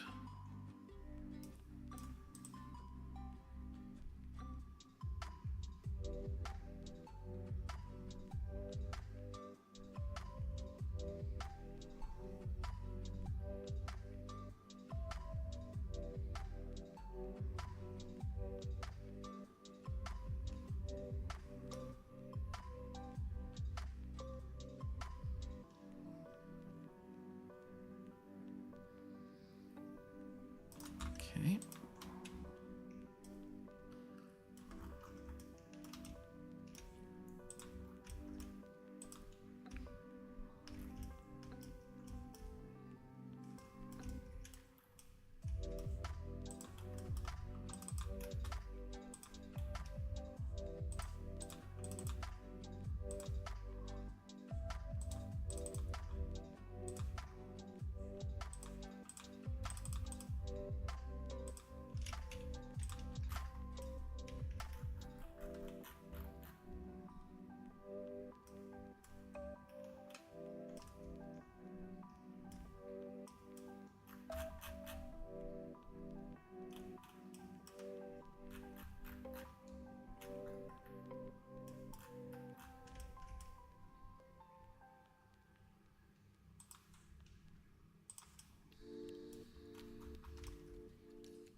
I might need to make this ever so slightly thicker, but we will see.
There's a few bits that are going to need fixing there, by the looks of things.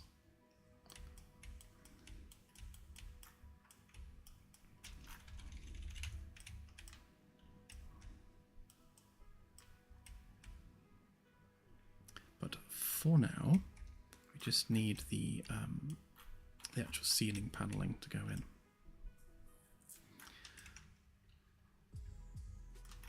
What I'll probably do is I'll run the ceiling paneling up to the edge here, and then drop this bit down a bit further, just to line up flush with the edge.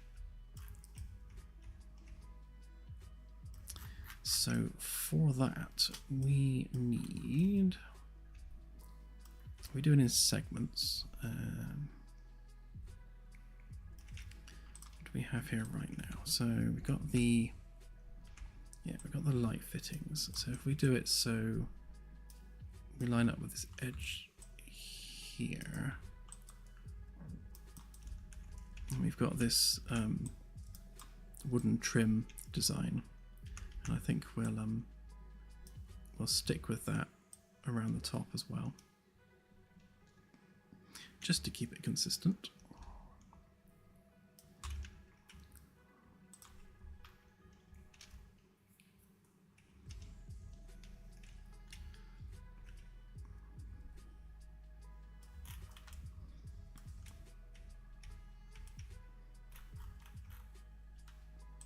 So basically, we're coming out from about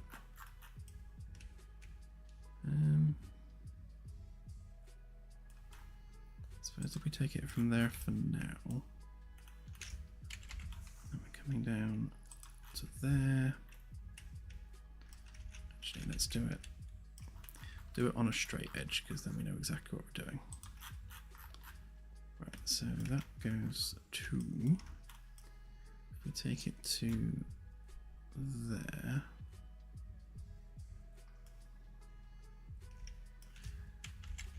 actually we take it all the way to there.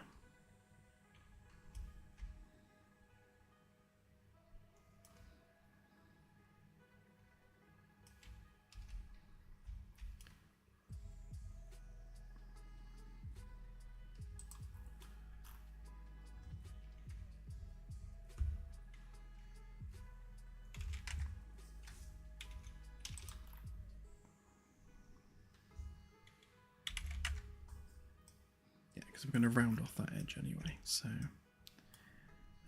we need 0.5 for that bit.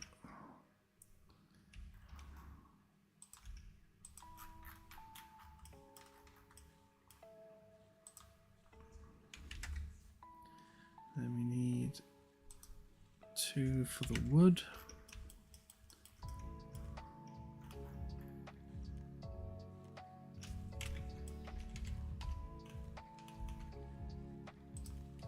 We'll do that flush all the way up on that edge.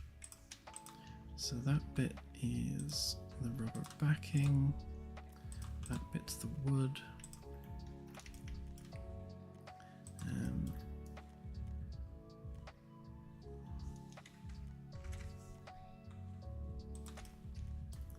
we've got 1,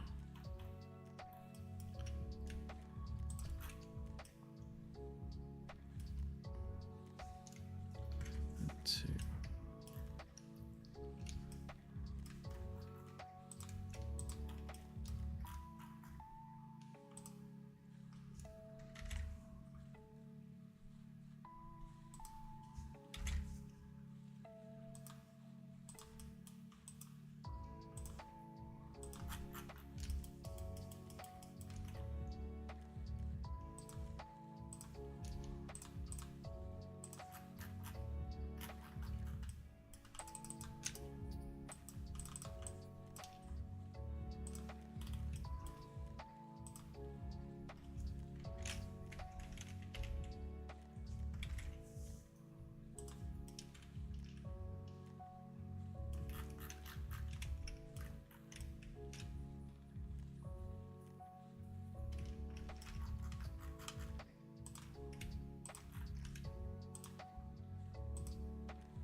if I give it a 5 centimeter overlap with the wood, like that, then we'll have that wooden trim on both sides with a white panel in the middle.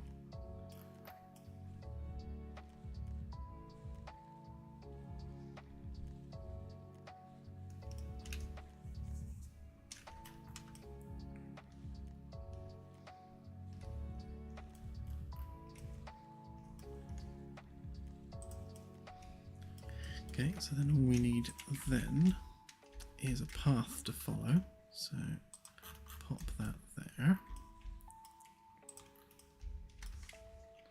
Draw ourselves a path.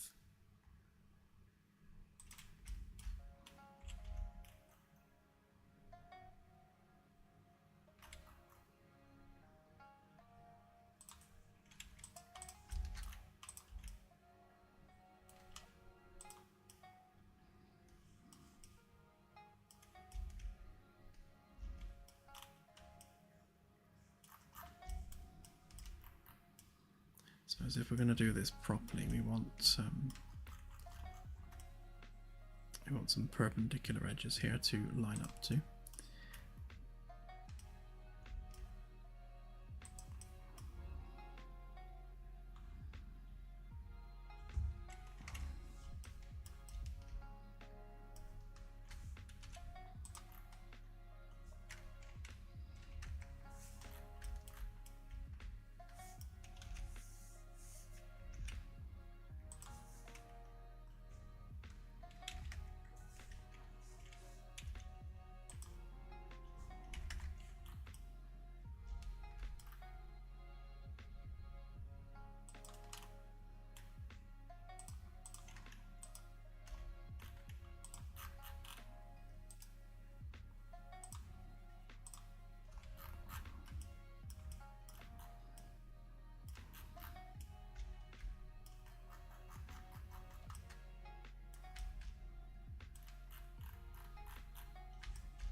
Okay, so this ideally needs to be a multiple of 3, doesn't it? Because that's a six-sided segment,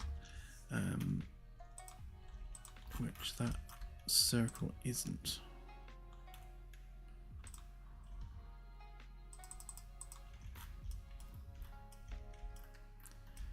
So if we make that, what are we on? So 6 is a 36. So we do 36 times 4 is 144. Yeah, let's do 144. So basically, I want to make sure that the points of this curve align with the actual axis itself.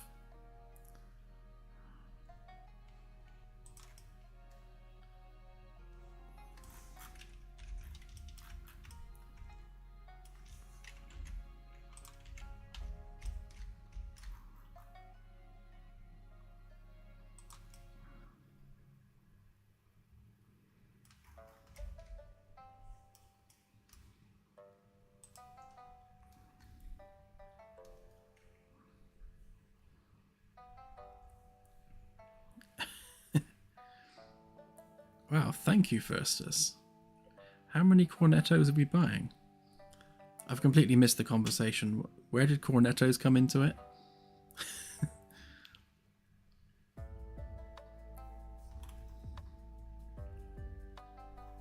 Oh, I see. Claire needs cornettos. Right, gotcha.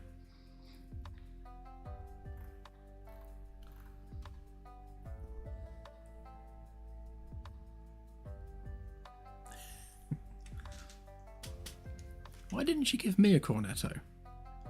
Like, she's literally just been out, did a drive-by kiss, but didn't give me a cornetto. Oh my god. I'll grab you a picture.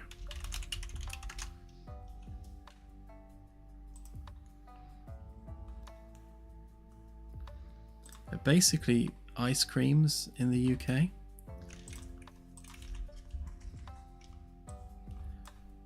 that is a cornetto. So you got a wafer cone, chocolate in the bottom, and sort of quite processed ice cream on top.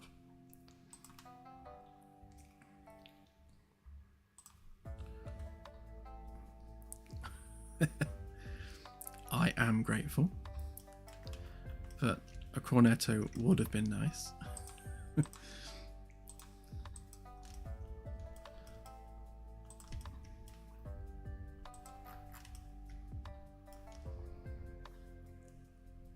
An ice cream drumstick. I've never heard them described that way before, but yeah, that about fits.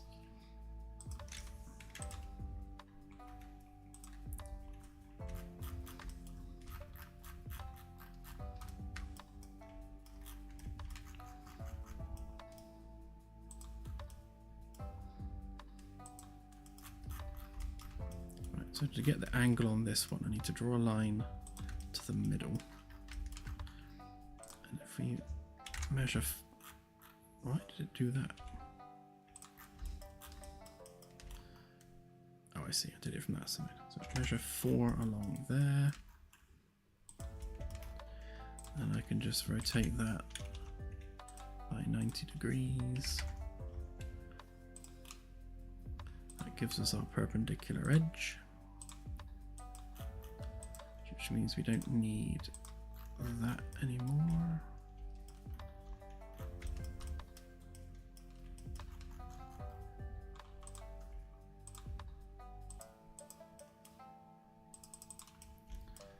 Right, so that's our path that we're following. So if I now, I suppose I better make these individual groups, otherwise we shall be causing problems for ourselves.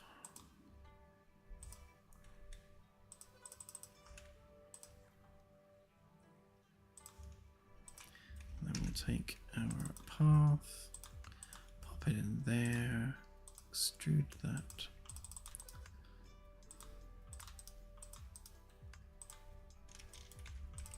Do the same there, paste in the path, extrude. And we need to bring in that edge on each side. I thought I'd done more than one segments of width, then that would have been an irritation. Same here, paste the path, do the extrude. So this one needs to go in 1.5 and 1.5. Then finally this one, paste that in, extrude 0.5 and 0.5.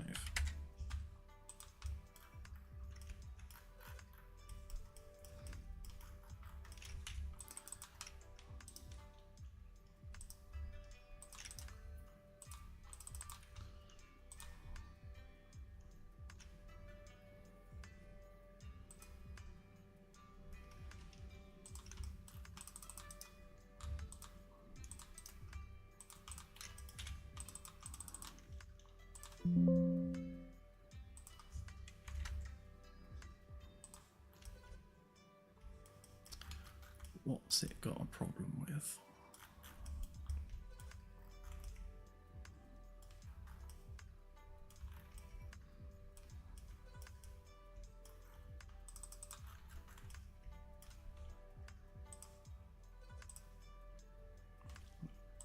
It's more than big enough there.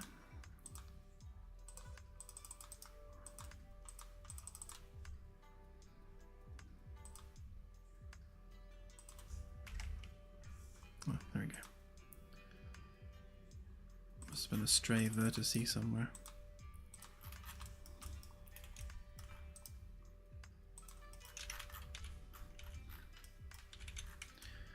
Right, so that gives us a ceiling panel with a wooden trim each side. It aligns with each segment. Yeah, that should be it pretty much. I don't have set snapping points on the bridge for these at the moment, so I am literally just going to export them as is with their existing world origin. I don't normally do that, but I will for now. So, ring 0. Ceilings. Ooh, we haven't got one yet.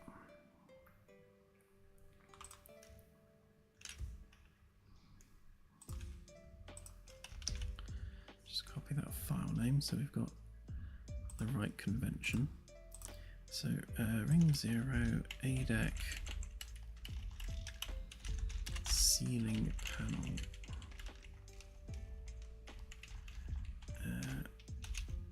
bridge, let's call it window trim.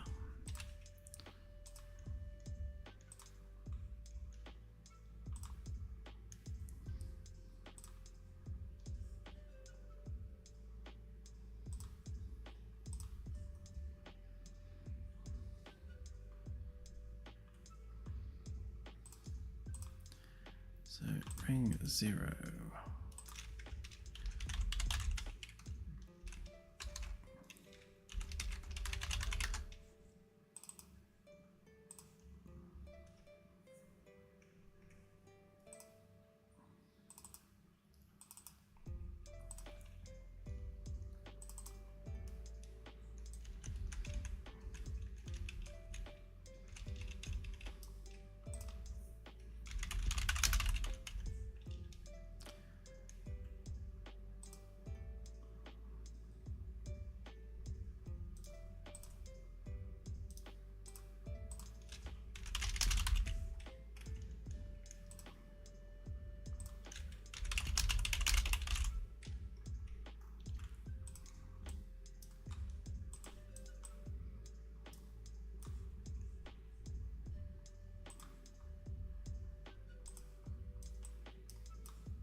Make sure we're on A deck into ceilings.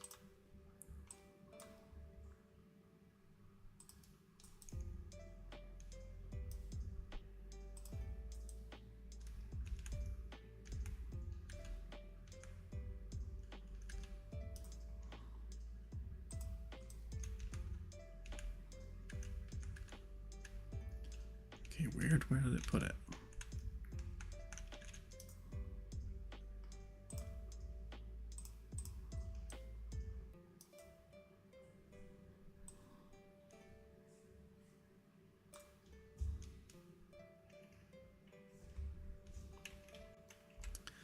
Oh, did I just remove the static mesh?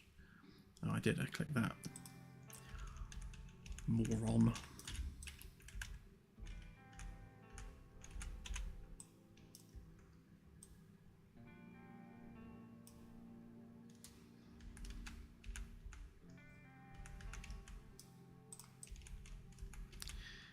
Right, so if we set that to 30 degrees, and we can go bosh, bosh, bosh, bosh, and bosh.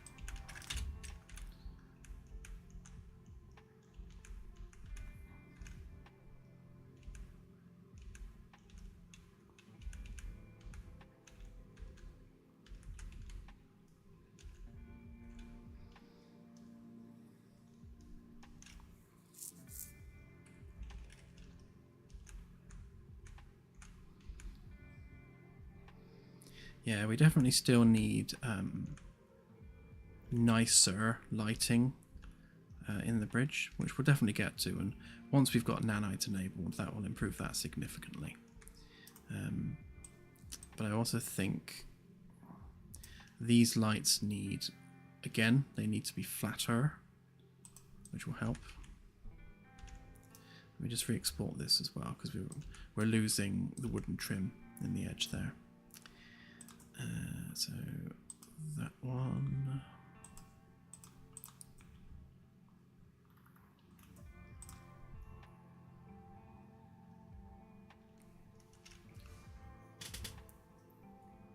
always auto-saves at the worst time.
Very true, Velvet, very true.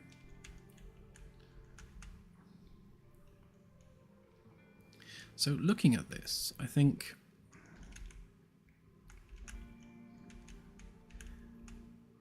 yeah, I'm definitely into it. I'm thinking when I flatten these lights a bit more, it might be worth just curving that edge into the light.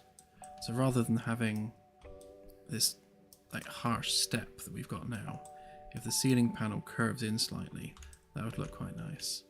And I'm wondering whether that wooden trim needs to be wider. I mean, it's that one. Pretty sure was 5. I'm pretty sure that one was 5.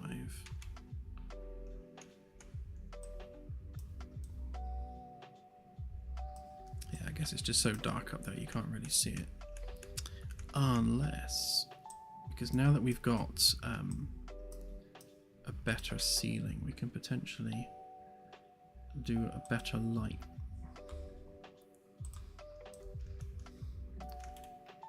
So we have this. So this is our ceiling illumination volume, because we don't have real-time GI at the moment, so we're doing fake GI. If we can move that around a bit, so I'm going to have to do this on my other screen, so I can see what I'm doing.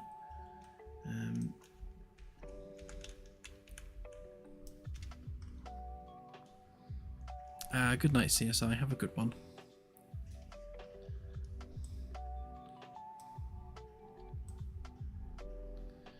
Yeah, so as I move this volume around, you can see the effect it's having on there. So if I flatten it,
Okay, that's a bit better. We can definitely see less blotchiness now.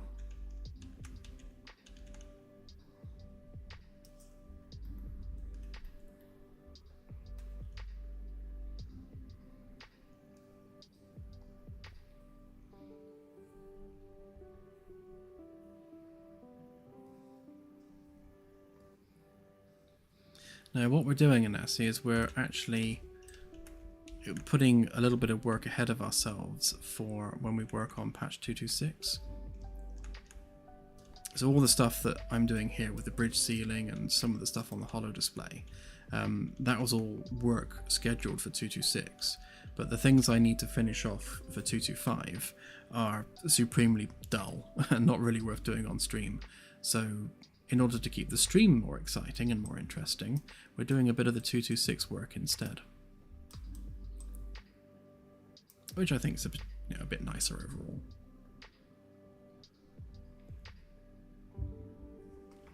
Plus, it means that when we do actually move on to 226 properly, we will already have done a bunch of work for it, which is nice. It means we're ahead of ourselves. I'm wondering whether that ring needs to be not quite so dark. Maybe if we use the 75% version.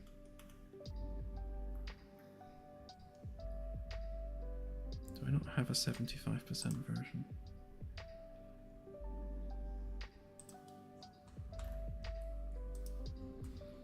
No, let's make one.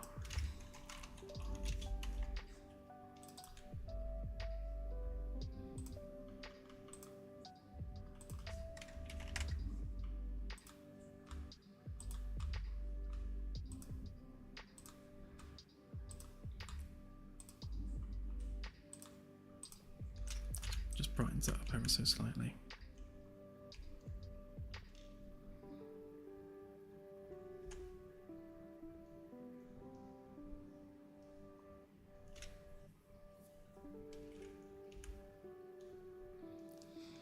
Yeah, moons are coming. It's just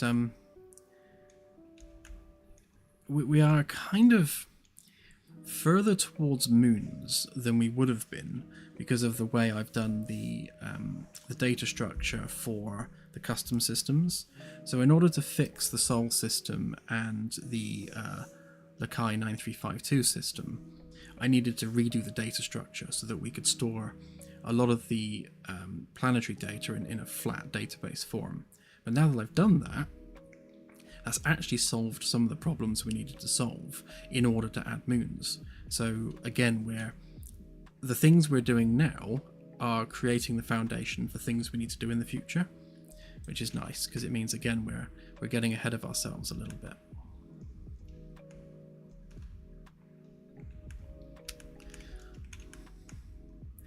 Right, so yeah, thank you, Celtic. Yeah, that singular round ship was the flying toilet seat. Yeah, it's amazing how far we've come since then.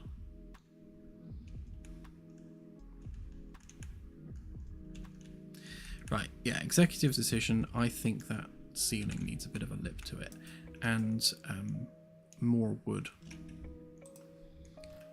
So we are going to just undo those extrudes.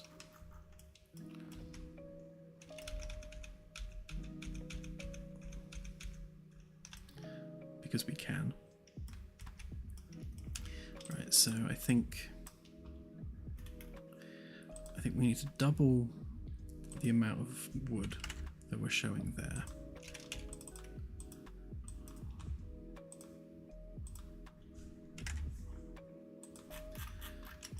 And on this side, we definitely need to curl it up a bit. So what kind of overlap are we getting now? So, right, so the edge of the wood is pretty much bang on where we need it to be, so that's all right.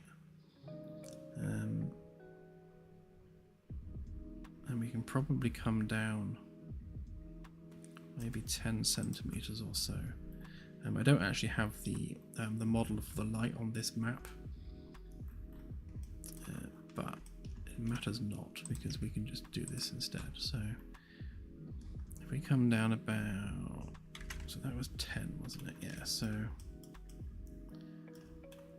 10 there.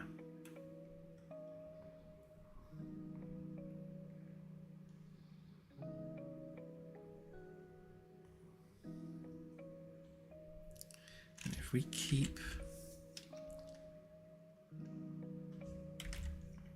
that as a 10 centimeter gap there, which means we need another 10 that way.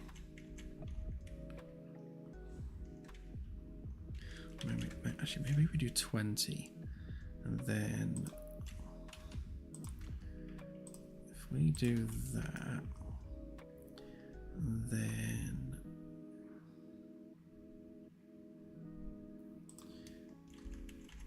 so we should be able to draw an arc and then extend it, because it should be like a poly group. So if we do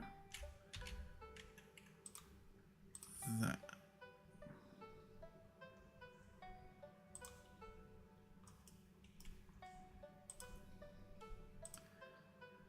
oh yeah, so that used to be 7 then.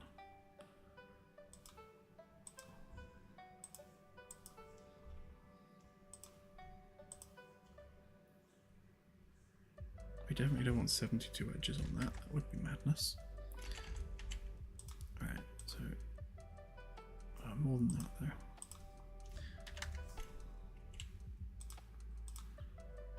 Alright, so we draw that as an arc, and then we should be able to, yeah.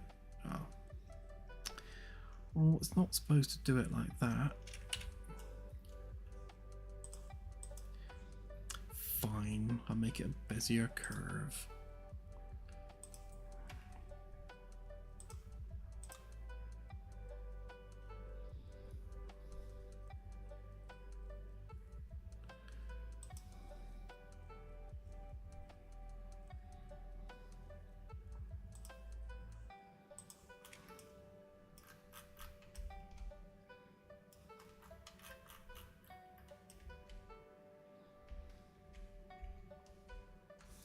Oh, actually, of course, just thinking that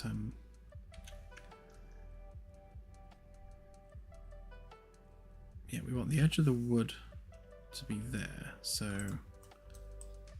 yeah, so the wood is already up in the right place. So if we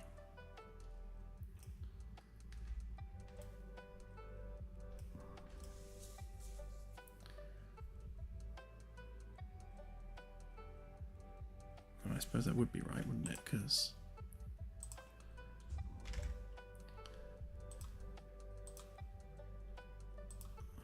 yeah,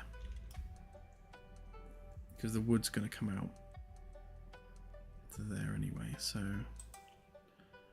that should still be around about 10 centimeters.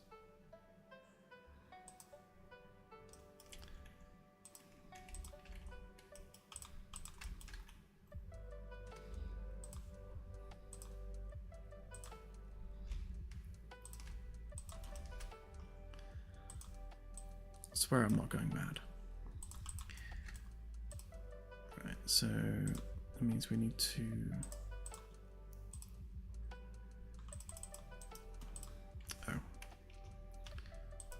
which layer are we on? That one. Hang on, let's group that up a minute so that we're not interfering with the other groups.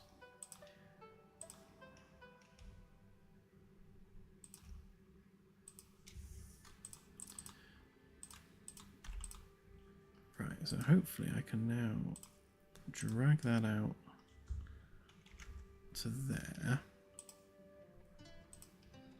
So that would become the white panel.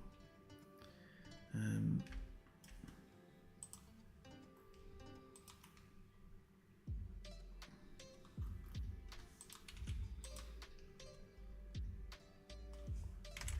that would be the black bit.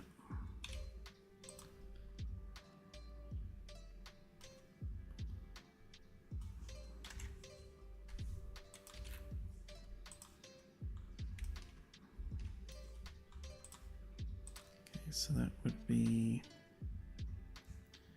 yeah, so 3 for that one. Oops.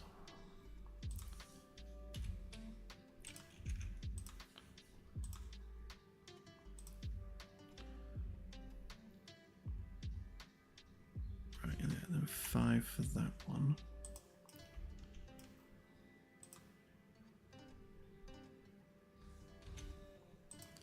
Just make sure they actually do line up. Okay.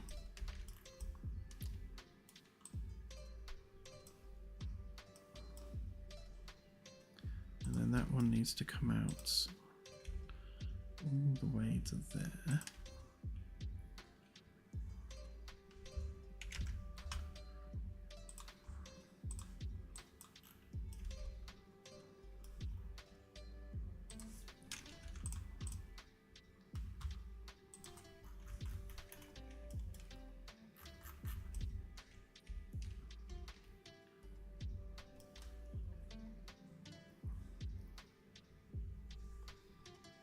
Oh wow, yeah, be safe. Hunker on down.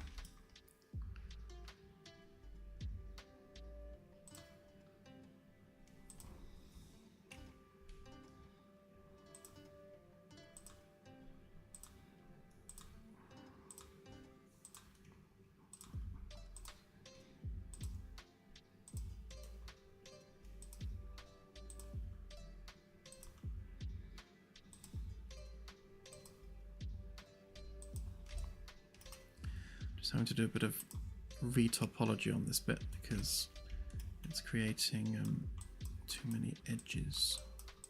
Or is it? Is that the exact same amount? Perhaps that's not too bad then.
So when we flatten this out, I can just move that in a bit just to line that up, so it shouldn't create as any hindrance.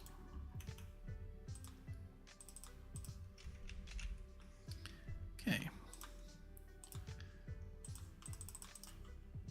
So let's re-extrude all of that.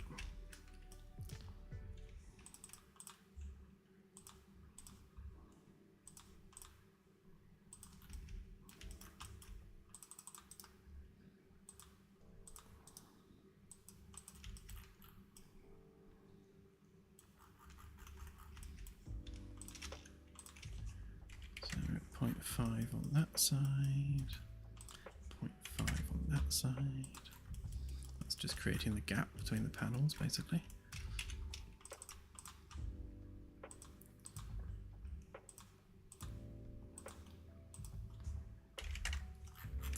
Same again there for the backing bit.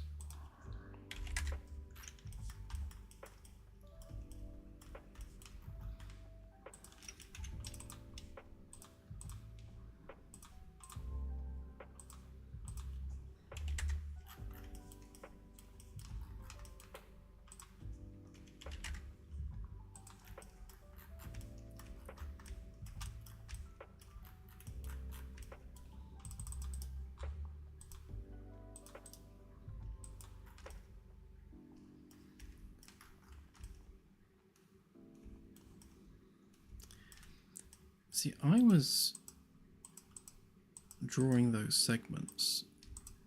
Oh, I see what I did. So it's basically twice the amount of geometry I wanted there. Just to be a pain. Oh. I imagine that's going to mess us up when we try and do that. Maybe. Oh, we just about got away with it. No, it's alright.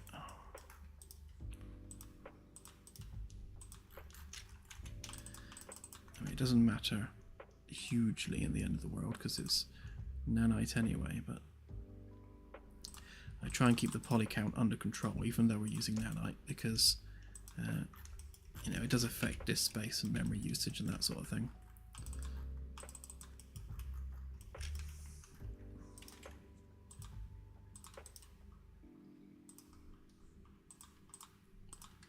What's going on there?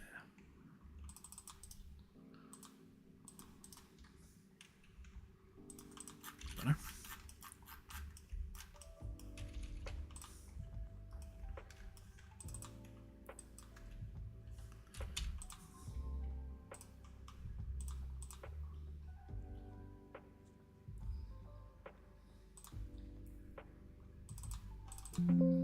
Right, let's see how this looks now. Hopefully I won't immediately hate it. I just think it looked a bit flat before.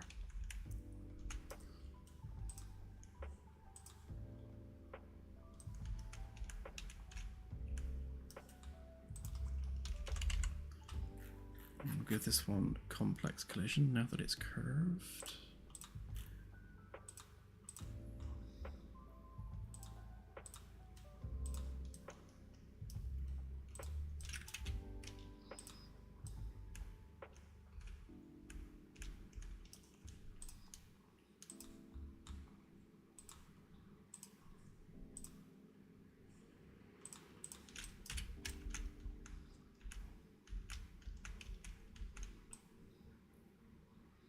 Yeah, I mean it's not a huge curve, you know, when you're looking at it from ground level, but I think just having it there, it just blends the edges in more smoothly, and we don't have that big step there with the lights. Plus it picks up the reflection on the edge, which is quite nice. It's funny, I've doubled the width of that wooden trim and it still looks too small.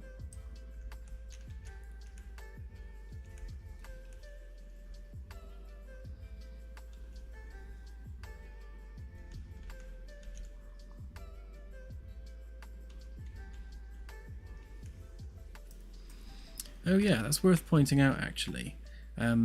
Claire did an incredible job adding all of the country flags to the character customization. So I still need to do a bit of code to make them selectable.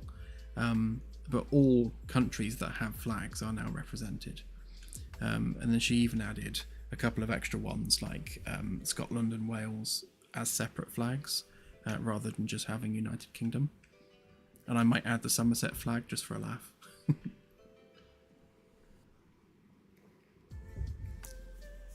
But yeah, she spent hours doing that.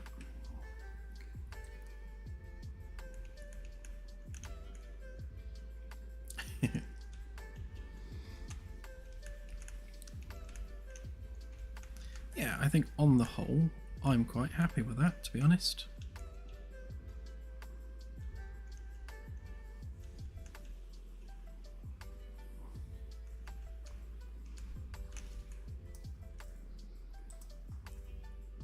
So here is said data table. So she's gone through and added, basically on the ISO list of flags, basically if anything has a country code and a flag on the, is it the ISO list? I think it was the ISO list. But anyway, anything that's represented on there is on here. There are maybe some controversial ones which we'll fix as and when they get pointed out, but it was like things like Taiwan, it was listed as like the Chinese bit of Taiwan or something, Chinese region of Taiwan something, but it was listed under China, and I know that's a bit of a contentious subject, so I think there's probably a couple of those on there, but the definitions that are on here are as they are defined by the UN. So don't blame us, blame the UN.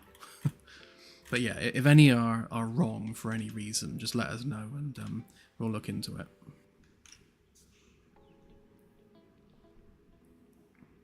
Yeah, it's the world is a political powder keg as it is at the moment without us putting the wrong flags on things. But yeah. And well, after we've done the ceiling, actually, I might go ahead and hook this up because the problem we have is we're reading an enum at the moment. Yeah, England's there. We're reading an enum for the names, but now that they're all in a data table with the flag as well in the data table, then we should be able to pull those out. Just making sure that that is... Pretty sure those are soft references, not hard references. So we should be able to just load those up as we need them.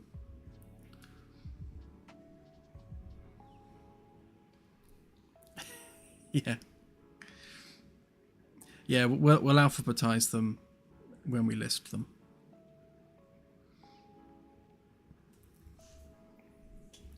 We can do that once it's converted to a string, we can alphabetize. Or just move it manually, depending on where it needs to go. You can just drag them around. Like, do we need it to say United States of America, or is just United States sufficient? I'm trying to cut down on the text field length. Don't know. As you say, flags are very contentious things sometimes.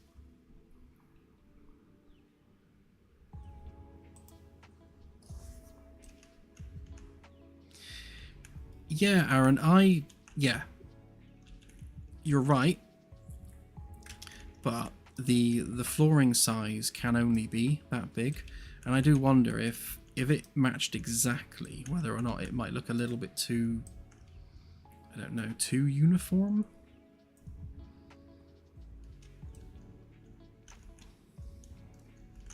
Don't know. There's definitely an argument to be made for having the window the same oh, come on, camera. Having the window the same dimensions as the floor thing, but we'd have to make the window much smaller to achieve that. And we haven't added the hollow display stuff on here yet. That is yet to be added, so that will cover it up, so it's not going to be quite so much white space around it.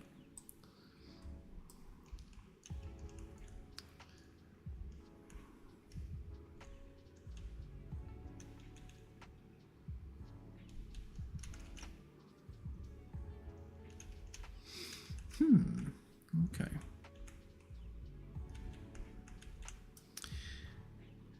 Yeah, so the other thing we had was this, wasn't it? So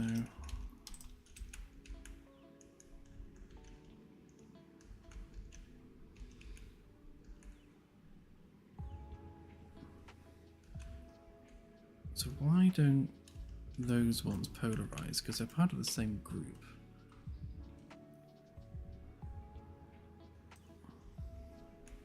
But basically that bit of glass needs to be a part of this bit of glass.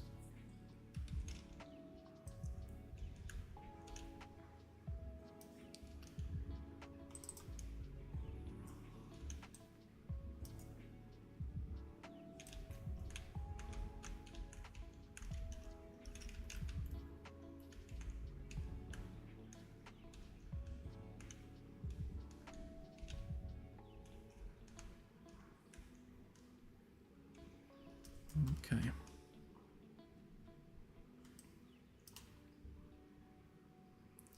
Again, I think the actual asset for this is not saved on this particular save file, so I'll have to export this window separately, but that's not the end of the world. So we'll just pull out window glass.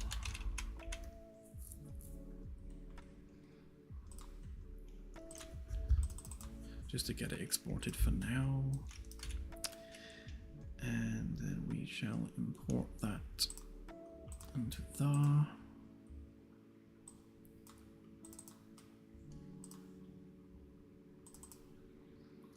Right, so this one cannot have nanite enabled.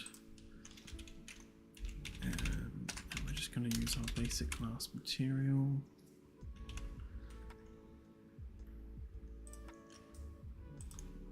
Which I believe these ones are using.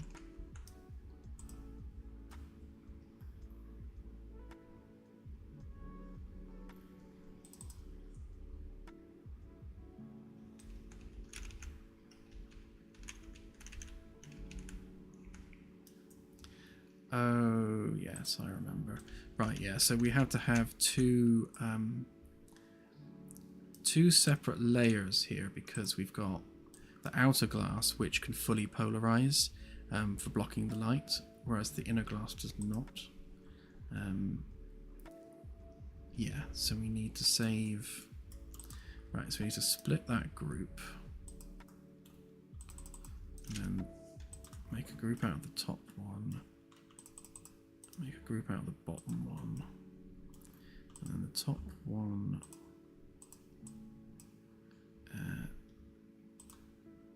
we'll rename that to outer. Export that one, and then bottom one, that's glass inner.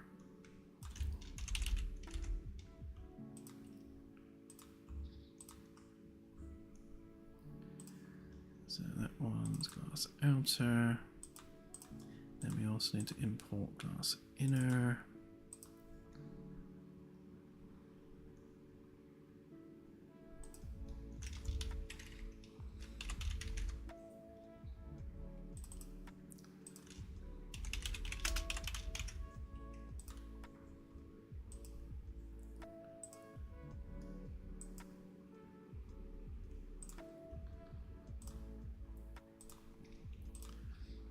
Let's close some of this stuff a minute. Too many tabs as usual.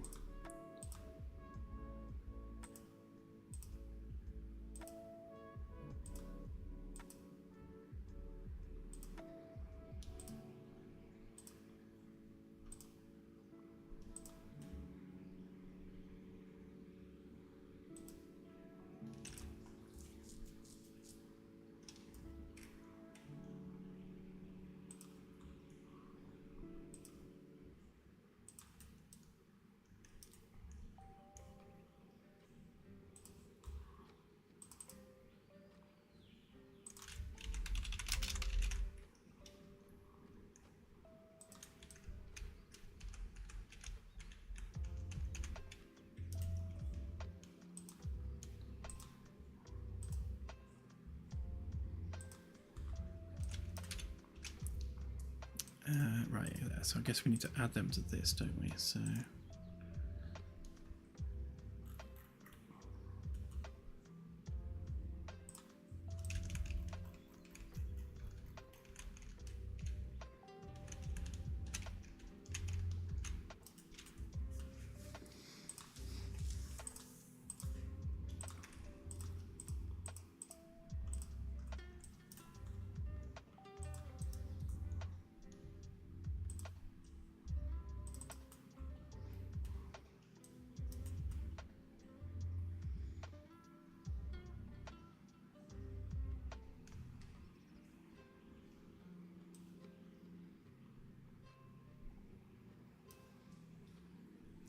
right, in order to hook all this up to the polarization, I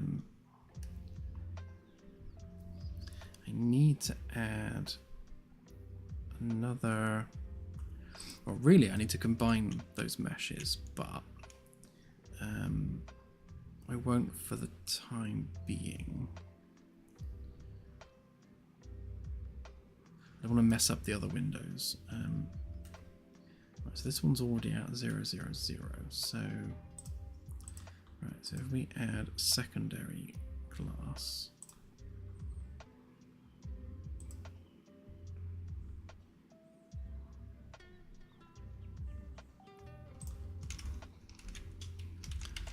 so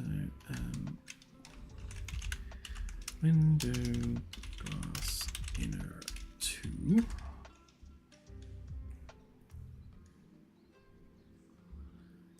Okay, and then outer 2. So these are only temporary, really. So anywhere there's a reference to inner, we kind of need to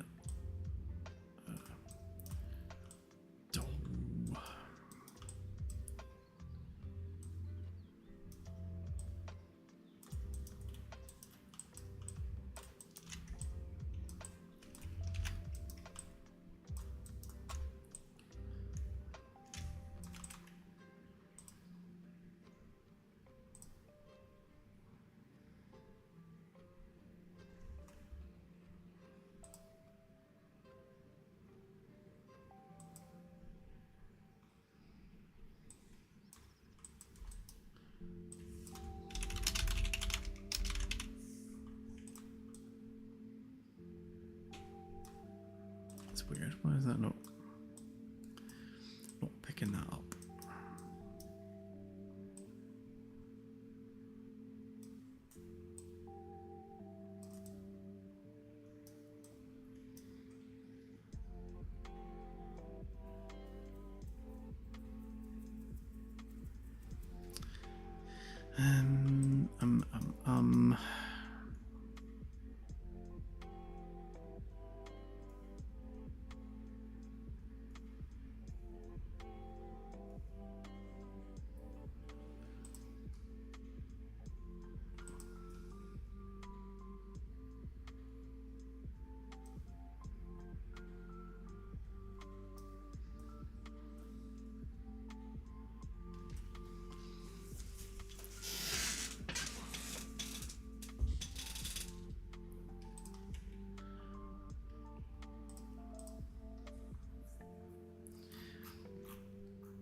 So I'm just thinking my way through this. I don't want to mess up the other windows, so I need to add the secondary windows temporarily.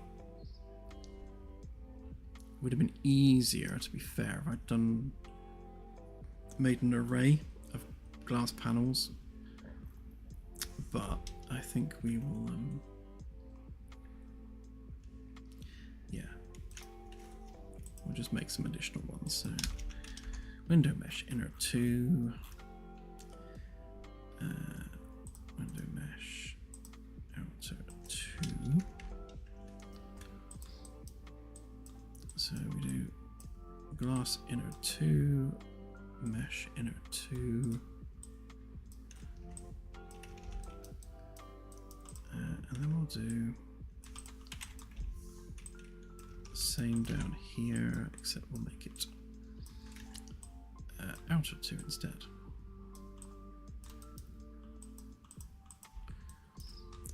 got window glass out of 2 and mesh out of 2. And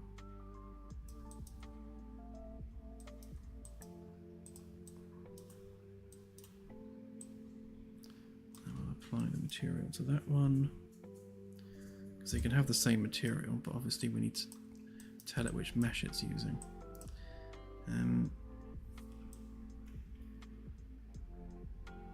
Hopefully that's all we need to do, and then we just set that as required. So if we have, for these ones, if we maybe set that as nothing, so they'll have no mesh assigned to them, which is probably going to generate a warning, but it'll be okay for now. Then on this one specifically, we now need to set that mesh, so it's so glass outer, which is that one, and then glass inner, which is that one.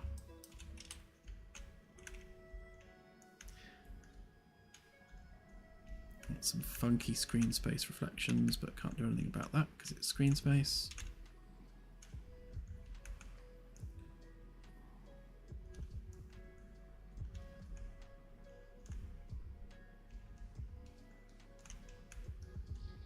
Right, so just how much in the way of polarization do we have? Let's have a look.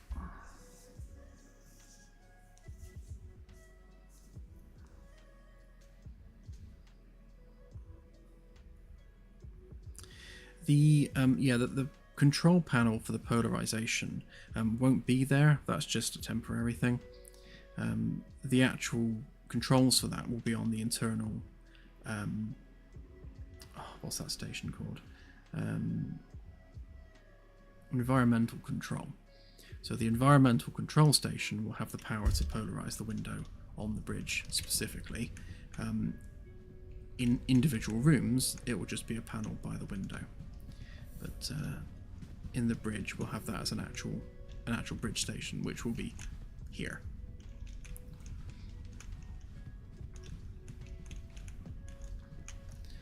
Okay, so we no longer have to hold our breath in the bridge, so that's good.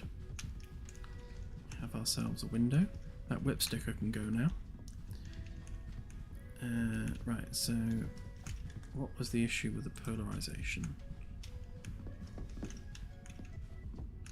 Oh, it does work on all of them. That's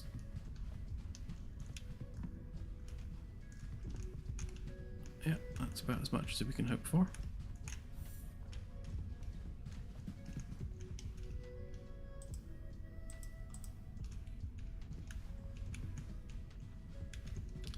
Right, let's just park the ship somewhere prettier a minute.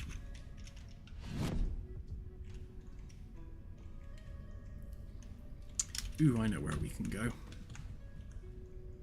We can go to Saturn because it has new rings now.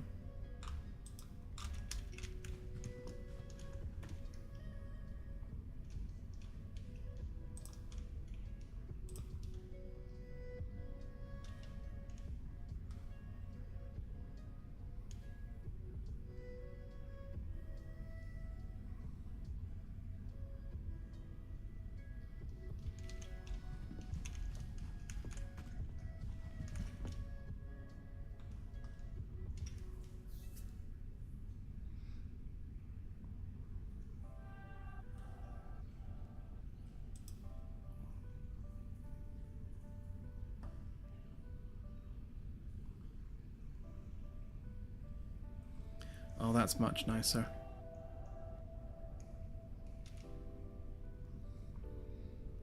Having that sort of panoramic view above makes a big difference to being able to take in the scene.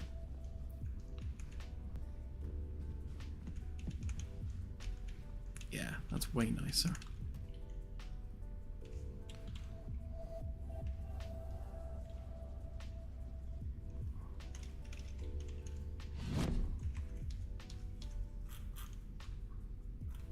I need to so of course the outer windows glow from a distance. I need to do the same with the middle one as well.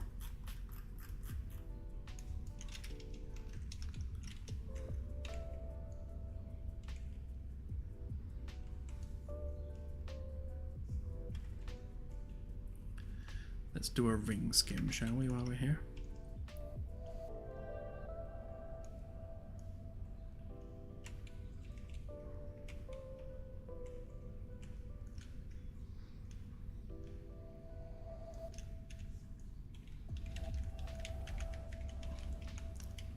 Yeah, hull lighting will come once we've got the all the actual hull panels themselves all added. Then yeah, we'll definitely do some spotlights and things. Like we can have spotlights all the way around the ring, pointing downward to light the outer hull.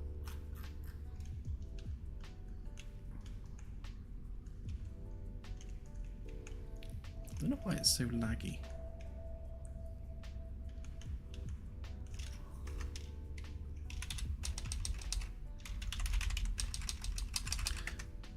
Do it, do they? I actually have the console available. Why am I only getting 40 FPS?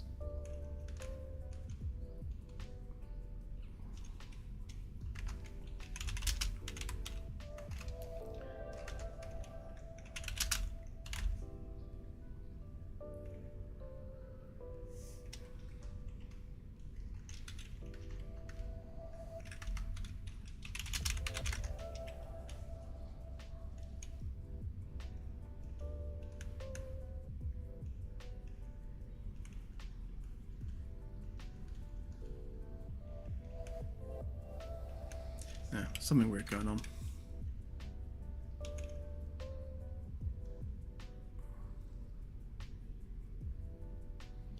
Yeah, someone was saying that the red and green lights kind of need to be static and not flashing. So I'll probably make them static at some point.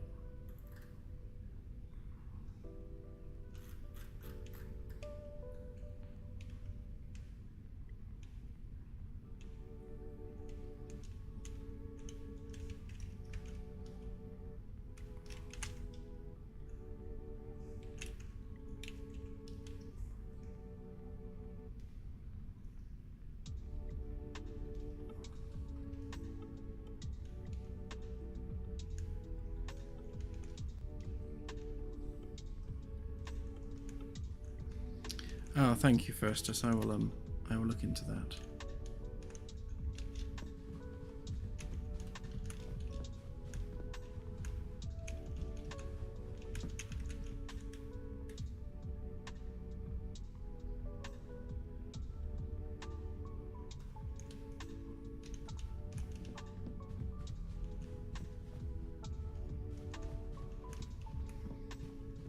Yeah, that's definitely what we wanted.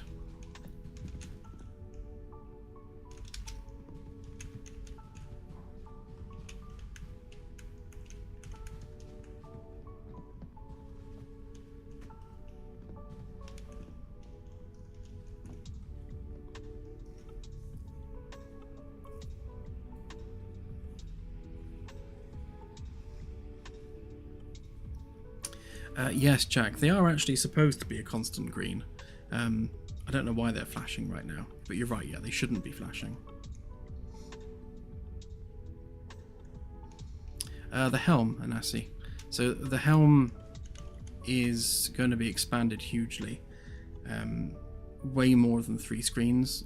Not quite sure how we're going to fit it all on there yet, but we'll, yeah, we need to expand pretty much everything that's here.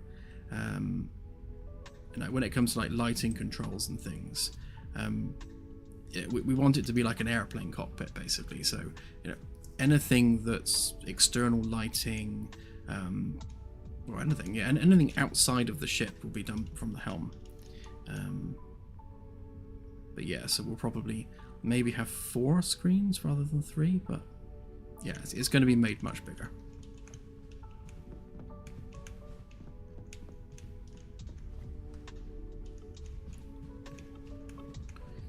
Yep, the more buttons the merrier.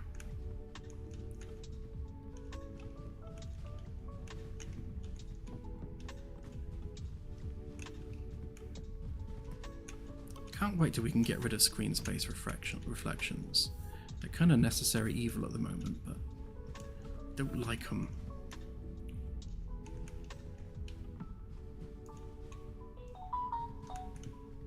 Oh, sorry, that was my phone. Shut up, phone.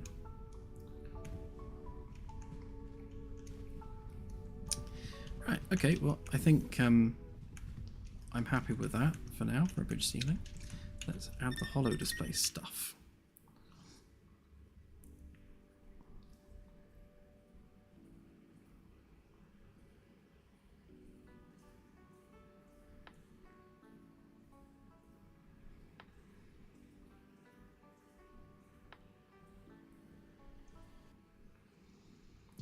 Not sure what you mean, Scorpio. Do you mean this light circle?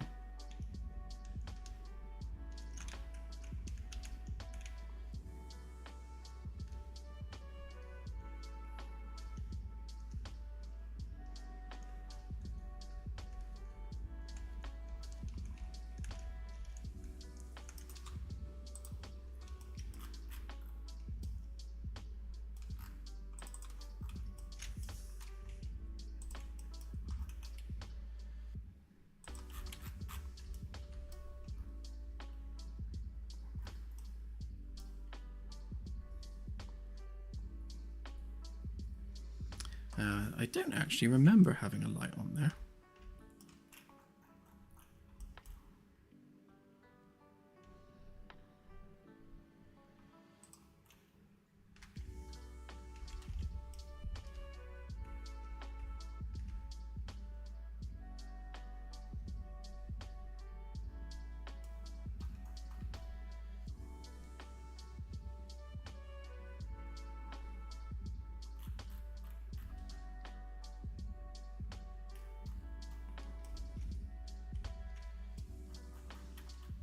Actually, if we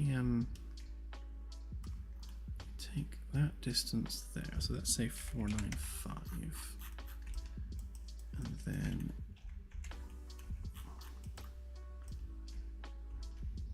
that distance there, so let's say 158.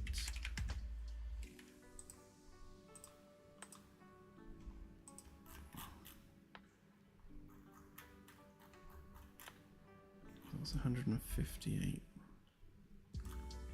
to there, so the middle of that would be there.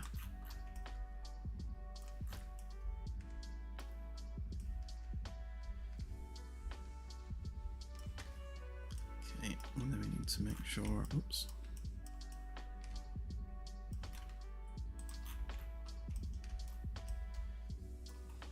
Right, so the bridge floor is there.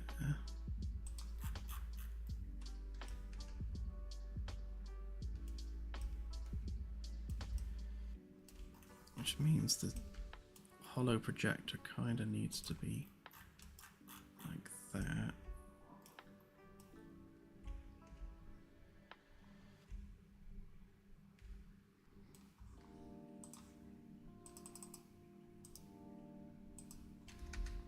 Right, so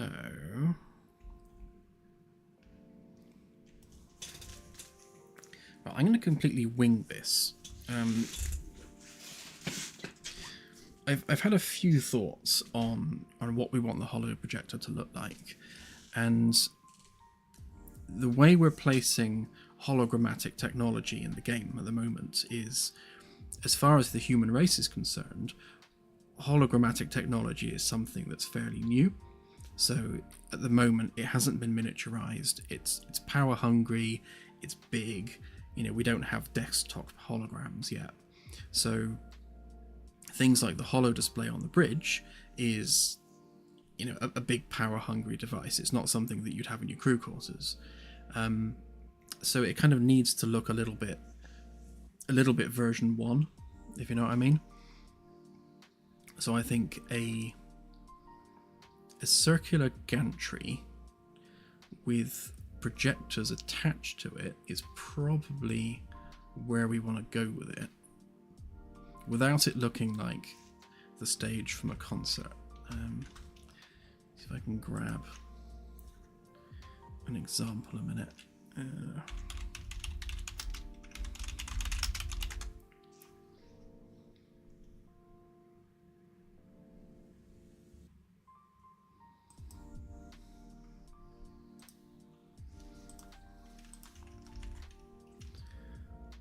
Yeah, so I'm thinking something along those lines.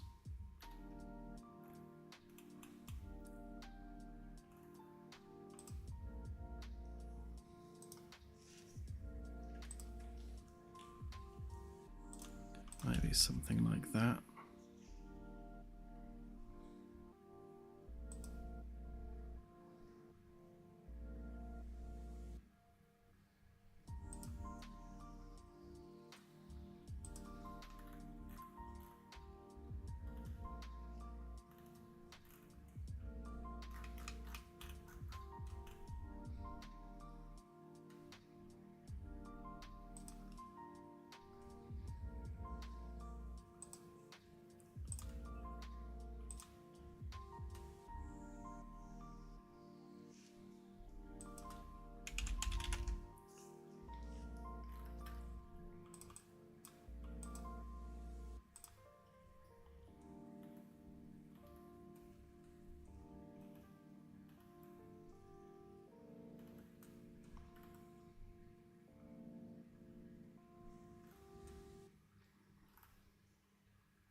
Just having a look at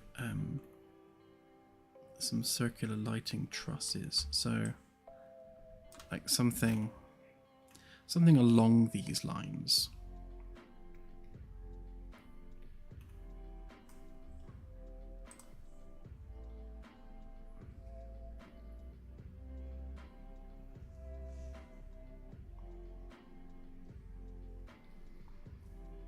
Yeah, we're not going to have it come down too far, so it won't obstruct the window. But we need something there to project, you know, the hologram. So I'll make it black. Oh, that's quite a nice one. Maybe something like that, so it's not square, it's got an angle to it.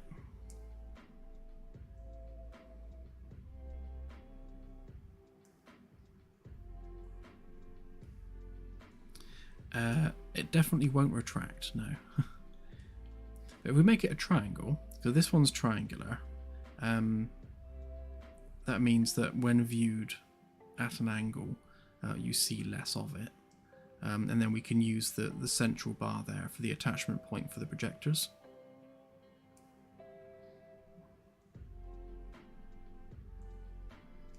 Yeah, because what I can do is where we have the panels here, I can maybe just cut out a bit there and have the attachment point like betwixt the panels, or maybe mid panel, maybe have 3 attachment points per panel just to break them up a bit. Yeah, I think I'll do that actually, because the reason I made these panels with this wooden trim, that don't look great. Yeah, the reason they've got this wooden trim that goes all the way underneath is so that we can cut holes in the white bit and still have wood behind, in a really convenient way of doing different designs and things and maintaining the detail.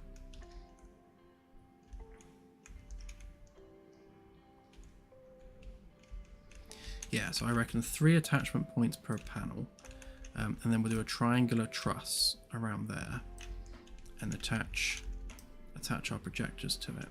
If we keep it relatively compact, then it won't look too out of place.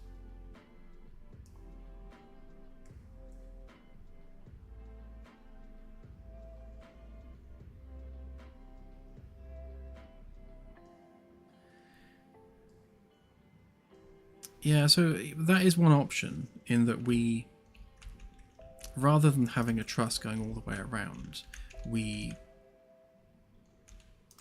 we actually have the projectors embedded into the panel.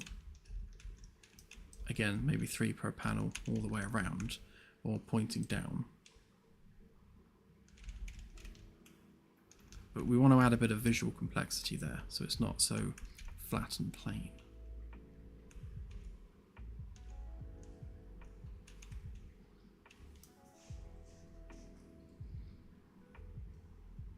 Do you want to post it on Discord, AJ, and I'll have a look?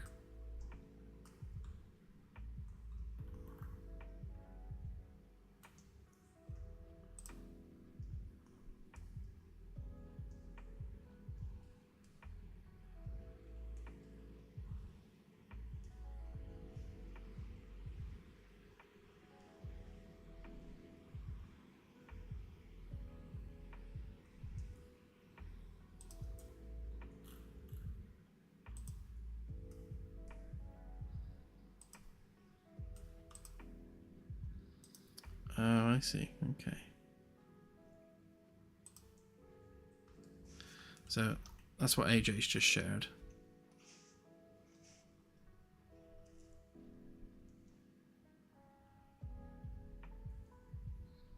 Yeah, so what we've got with the holo display is it just kind of exists, and we don't want it to look like it just exists. Obviously it needs to be, you know, projected by something, and if we can have some like subtle light beams coming from the ceiling, then even better. We want it to look a bit more dynamic, basically, and not quite so fake. It needs to look real.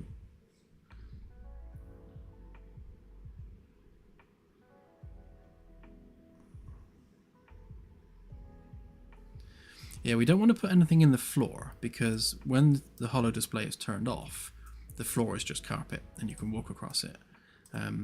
So we definitely want it ceiling projected to retain the lack of, you know, anything in the middle of the bridge. I'll have a look. I might play with a few iterations with this, but let's start with throwing something at the screen and see what sticks.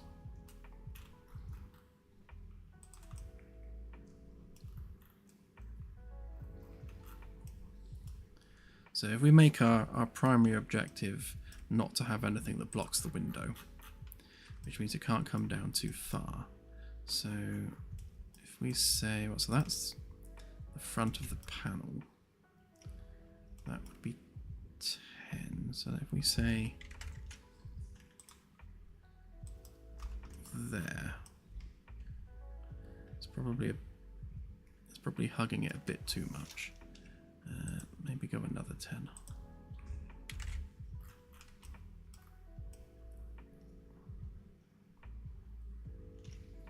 Yeah, well, the original plan was to have a bridge dome in the middle, like you see on Star Trek ships, and have that as the holo display. In fact, the original bridge we built yonks ago had exactly that, with a really cool kind of light effect in it. But it was just too Star Trek-y. And we don't want anything that's too Star Trek-y.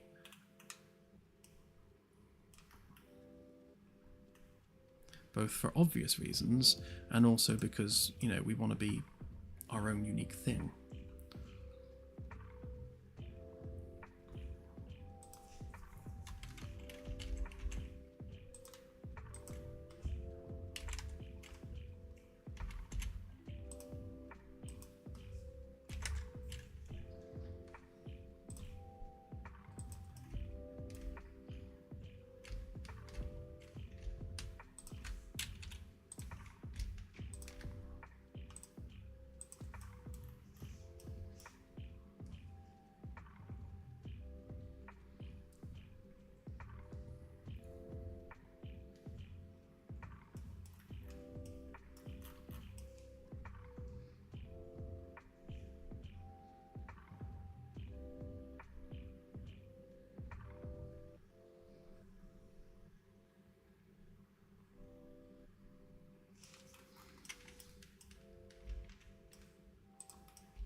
Okay, so cutout wise, so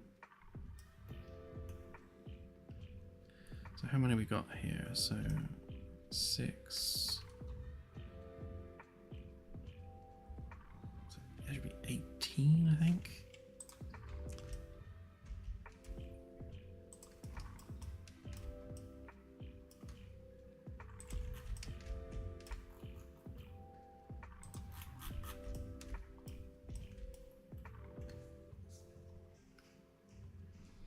Yeah, I was thinking something along those lines, AJ.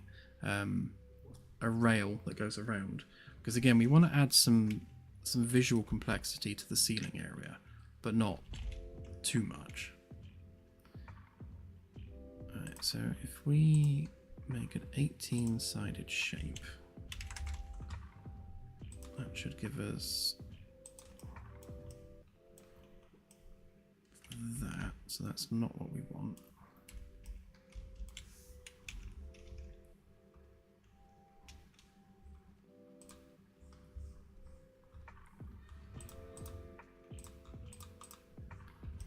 Let's try 24.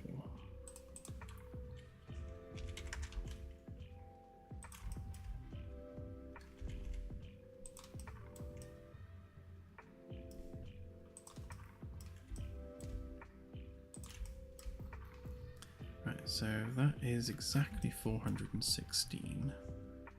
So if we were to do the same, well, let's call it 415, just to make it nice and even.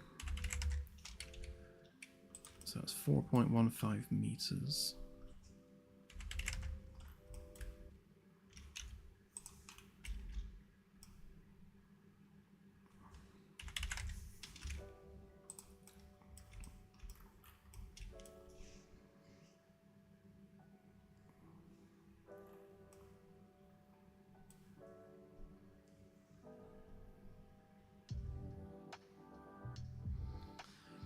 Well, they wouldn't be like freestanding on a rail. They'd actually be screwed to it.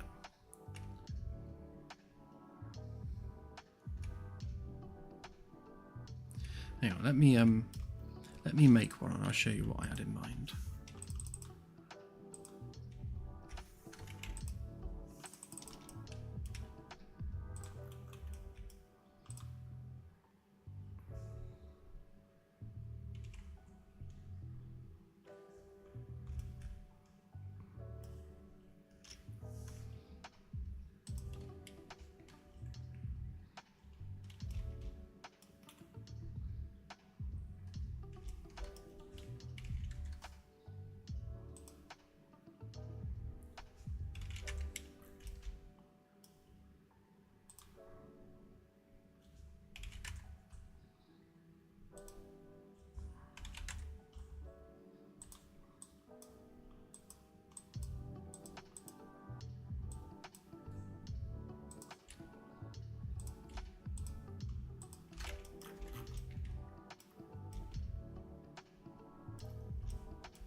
So just as an example,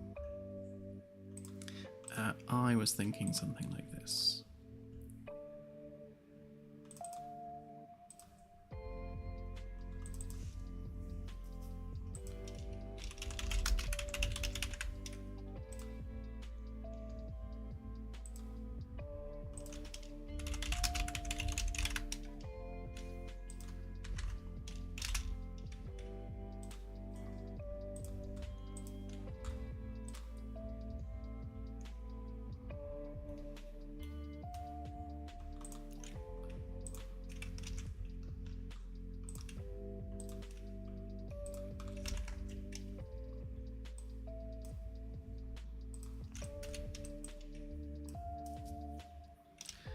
So we'd have something like that on the ceiling, only obviously it would be a gantry rather than just lines.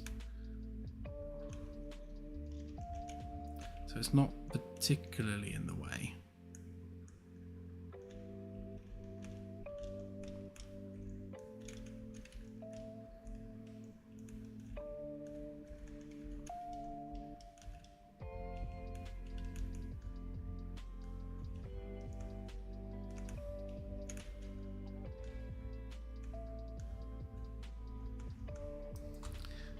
Let's play with it a bit more.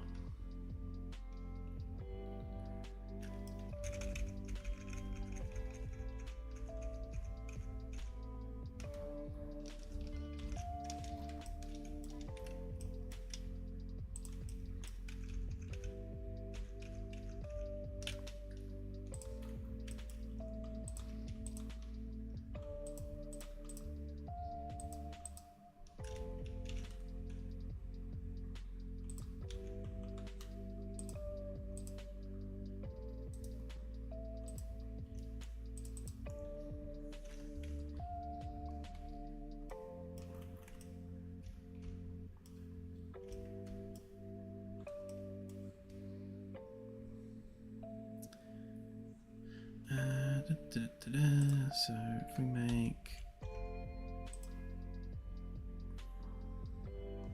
so that was 2.5, so if we make that 1.75,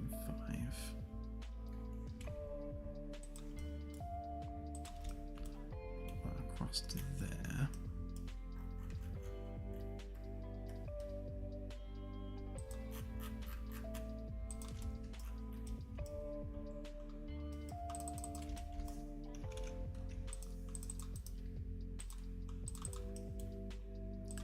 Group it up first so we're not messing everything else up. Right, so put that one there. Then copy of it over here.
Just going to save this a minute because the thing what I'm about to do always crashes SketchUp.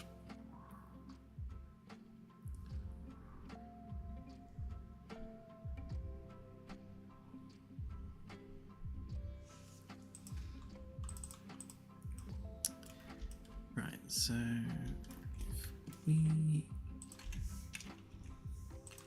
copy that to, let's say, there, and then we do that like 80 times, no, 50, 60, 70, 71, there we go.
Inverted into the ceiling.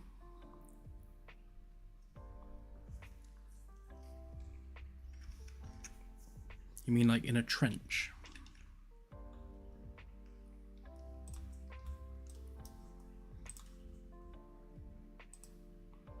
Ah, okay.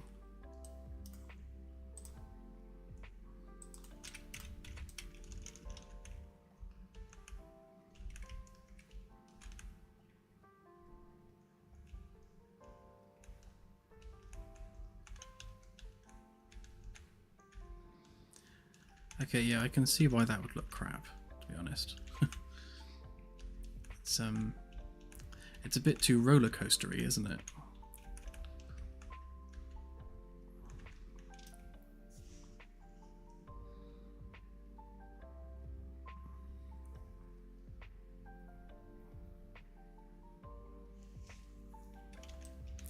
Yeah, so the original idea I had is that basically you would bolt the lights on, bolt the projectors onto this central bar.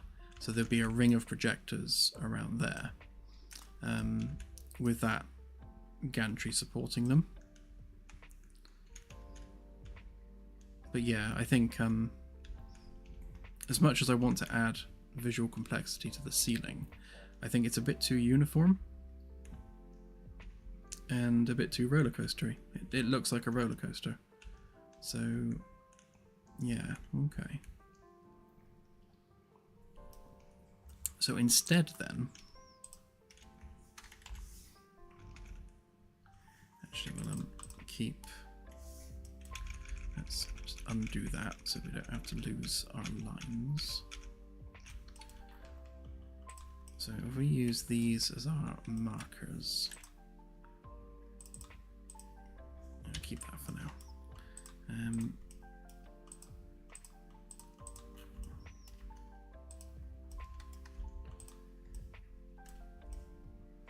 Yeah, so if we want to do 415 along there,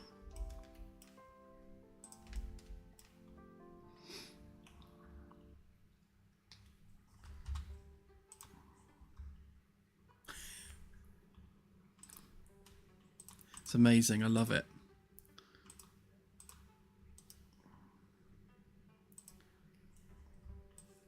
So here's AJ's amazing diagram. Love it.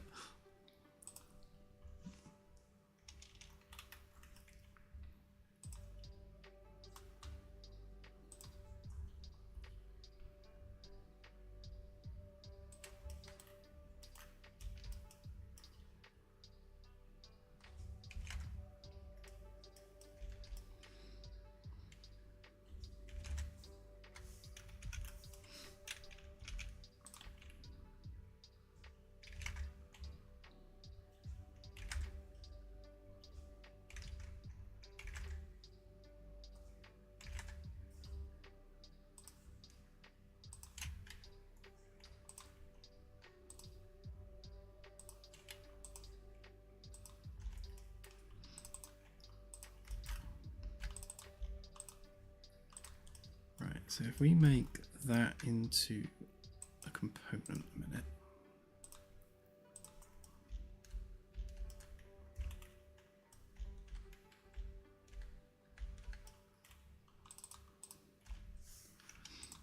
Right, so if I this might actually be a bit too big, but let's see. So if we get rid of those edges a minute. Give this a bit of shapeliness.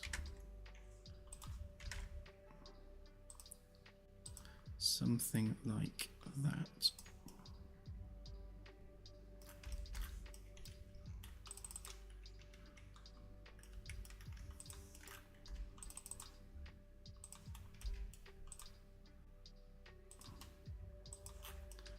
Okay, and then we move that to there, and then that to there, and that to there.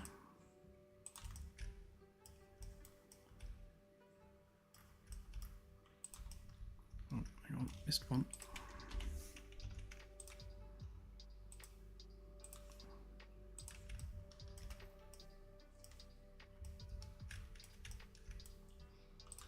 Now let's do some cutouts a minute and see how this looks in the panel.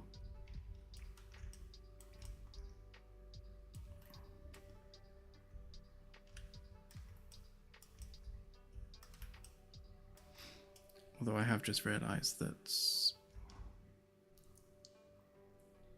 that's not the right separation, is it? Because we want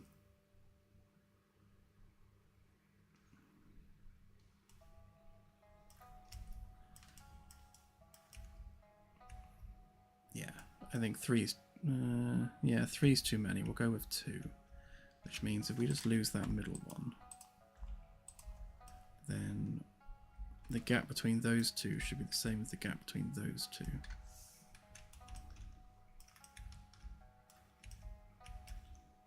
So if we grab those,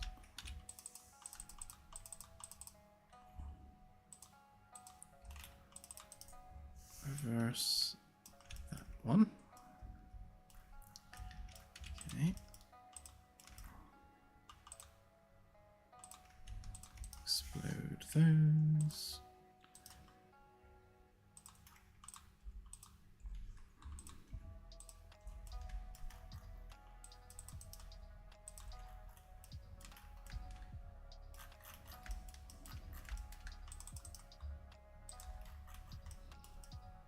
Then we need to bring the rubber bit back as well.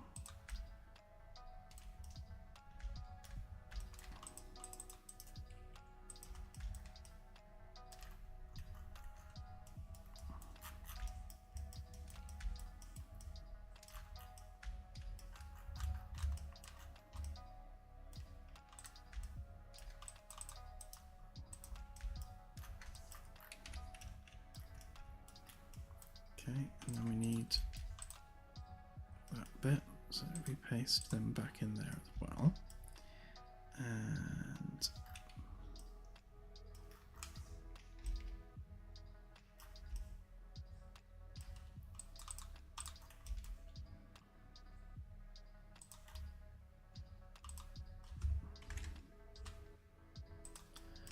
move that out a bit.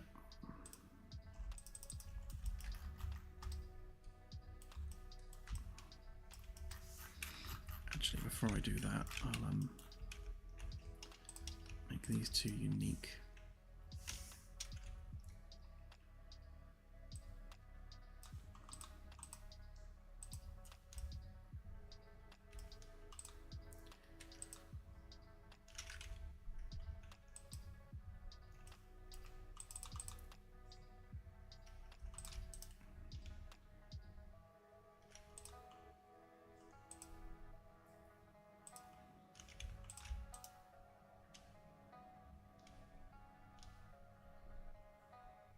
That's weird. Why am I not getting the make unique option?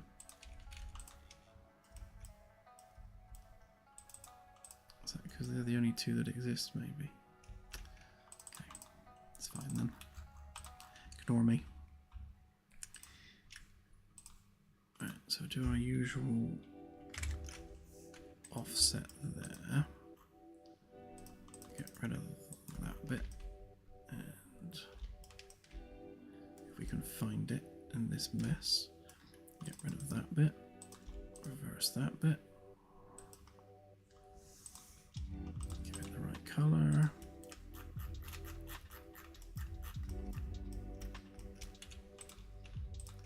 So we explode those,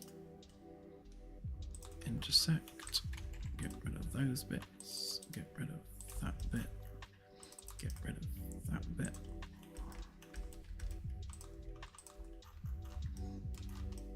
And get rid of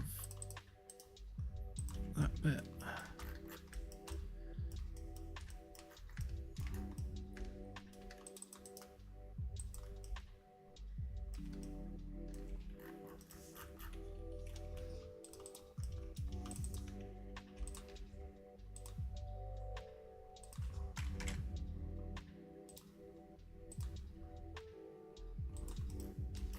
Round that off just because.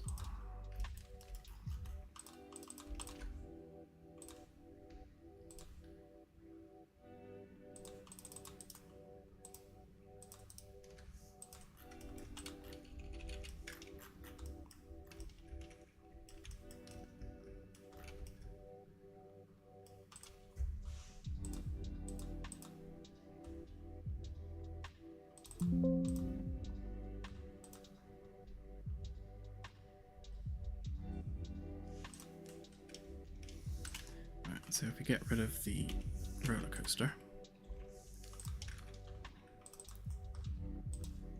let's re-import that one.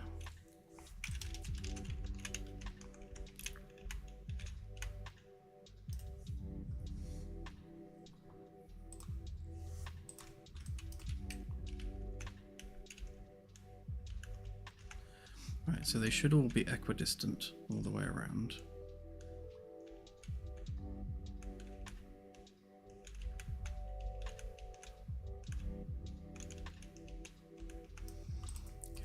We just flatten them off a bit.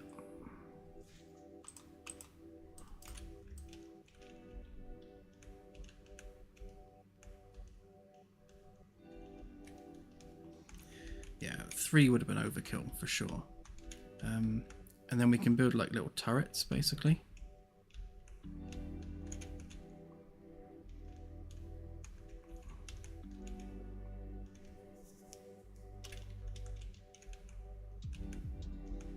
Or maybe just like a non-gantry rail. Don't know. I'll have a look. I want to tie them together somehow.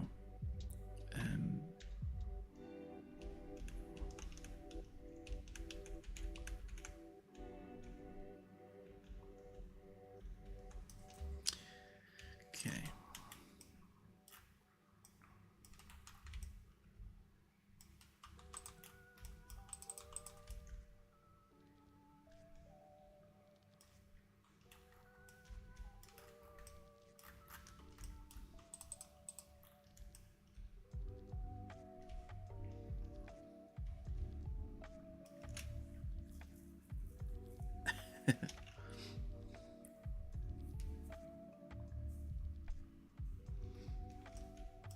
Yeah, I made an effect ages ago for the holo display, and we can resurrect that for sure.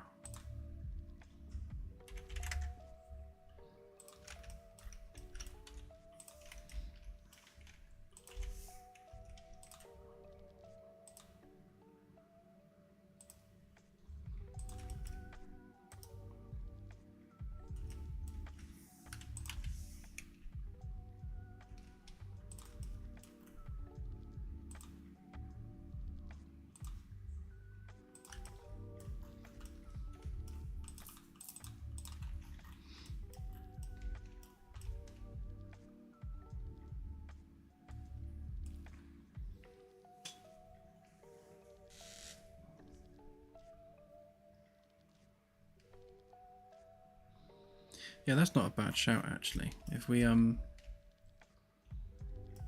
yeah, we could do yeah. Then it wouldn't look quite so spotty. Because if we do, because like what I've done here, so we've done that split all the way down the middle like that, and the same in here as well. So we can actually use a similar design language for the bridge, which is nice because it gives some consistency to it.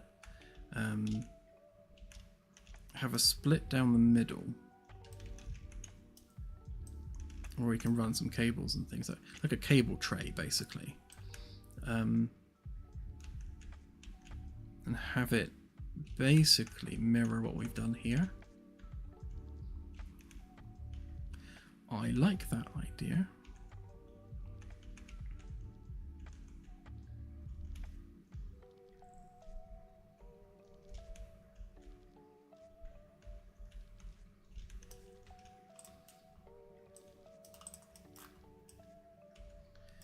So to do that, we need to make sure that we don't round off those edges.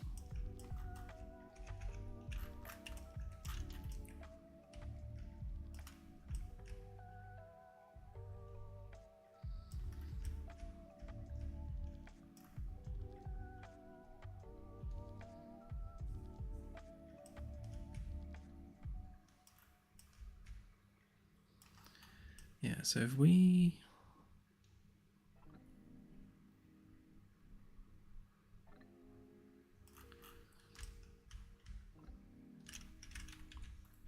so we go back into this group again a sec.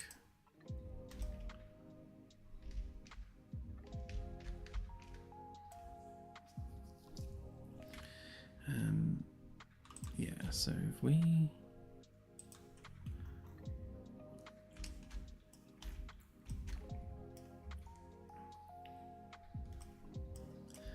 depends how big we want it really. So 415 would be there. 400 would be there, which is perhaps a little bit too wide. But 405 might do us. So we do 405 there.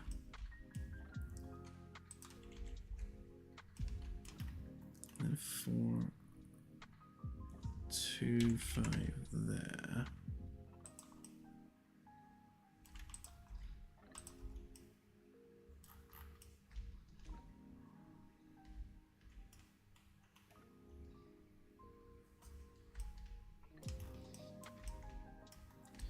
Yeah, then we just need some bulges there basically, just to give that some structure.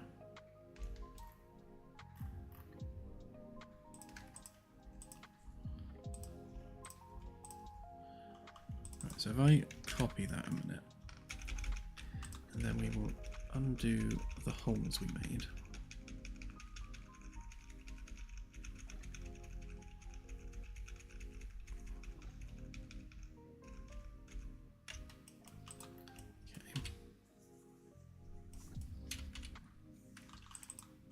It's easier if I do that.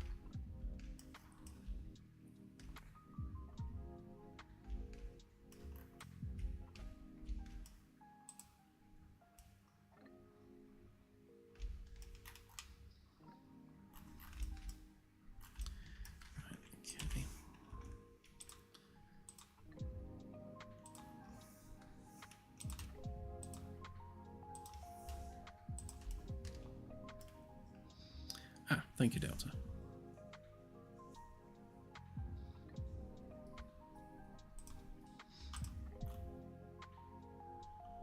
Oh, yeah.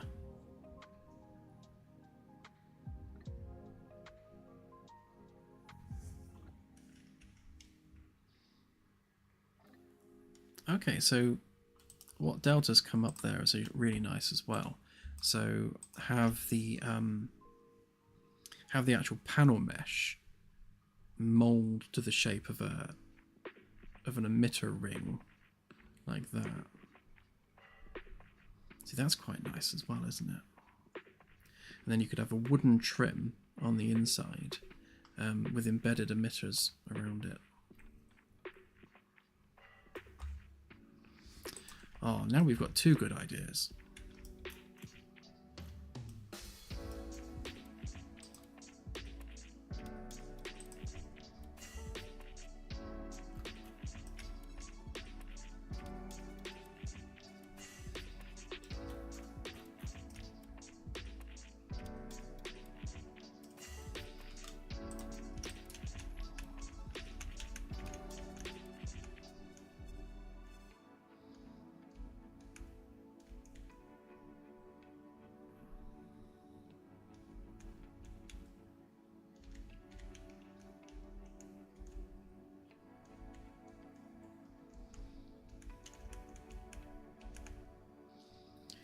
Yeah. So I'm wondering whether or not we actually combine the two.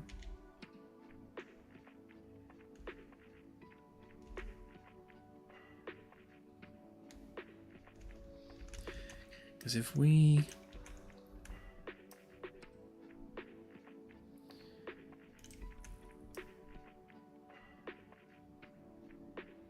Yeah, we have that as a continuous cutout all the way around.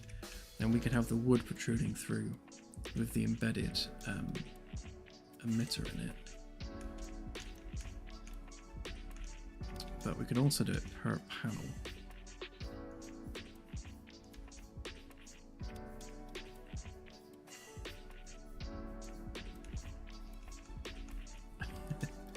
Oh, it's good. I like it. I like that we can have like a little lip overhang as well.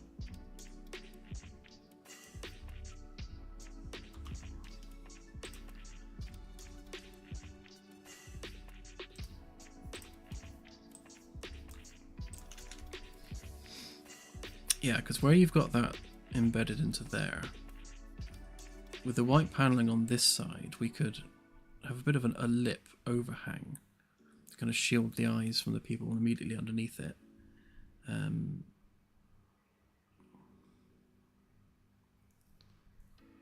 have the white panel there stop short, have a lump in the wood. Yeah.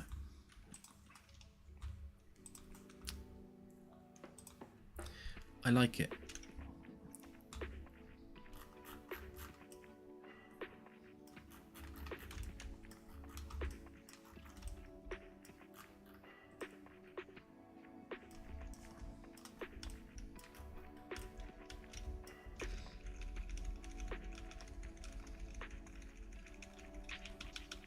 Let's see how big my undo cache is.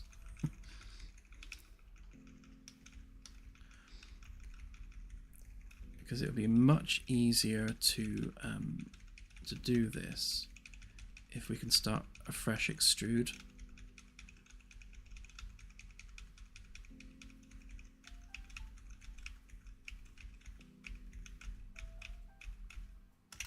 Perfect.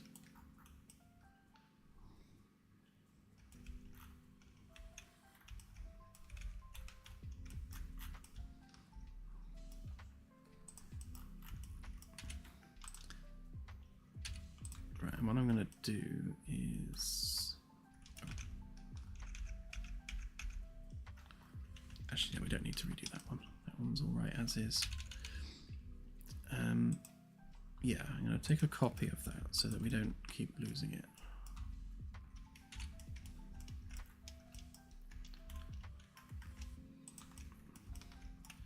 Right, actually I'm going to keep a copy of the unextruded version.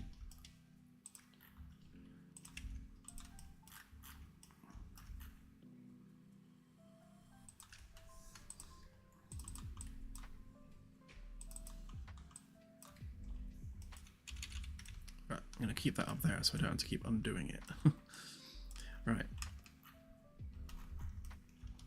Yeah, so for this then, if we take our middle, actually let's use the world middle.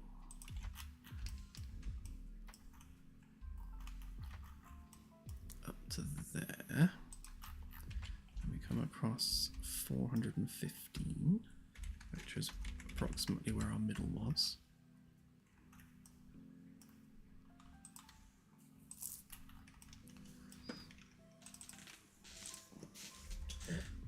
So basically what we want to do here, I guess on this layer, is if we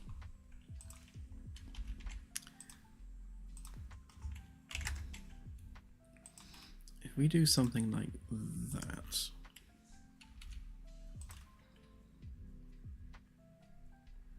come on, give me a perpendicular edge. Oh, fine, I'll make my own.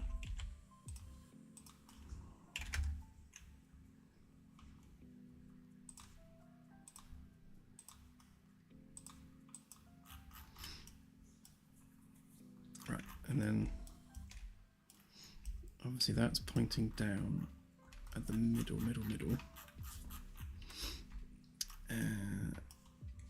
Yeah, okay, so let's hide all this a minute. Too much stuff in the way.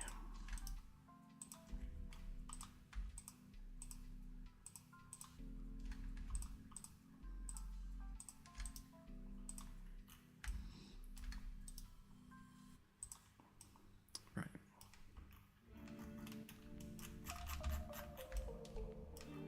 So that's basically pointing at the middle of the bridge already with a 45-degree angle. But I think what we'll do is maybe not go with the full 45. What if we go... Oops. Didn't want to do that.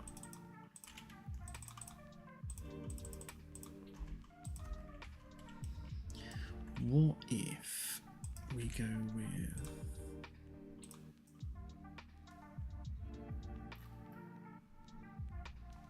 60 maybe? Where does that take us to?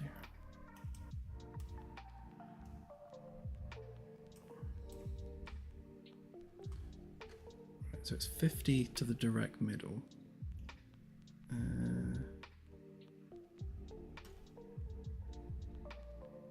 Yeah, alright, we'll do 50 because that takes us practically to the very middle of the bridge.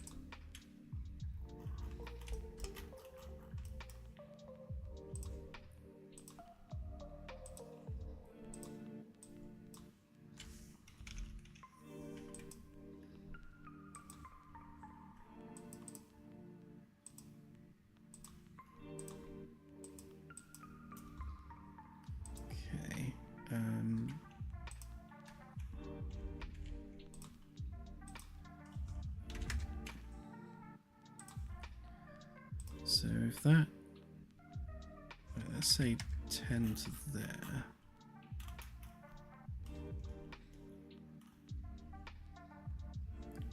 It might be a bit too big. Although, no, I suppose not really. I just put the projector itself in the middle. Yeah.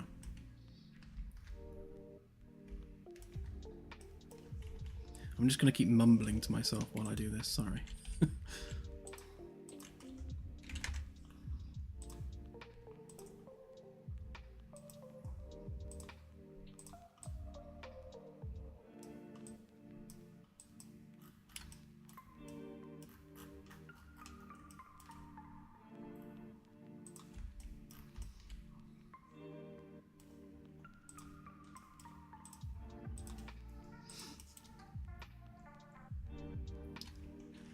Hello, autosave.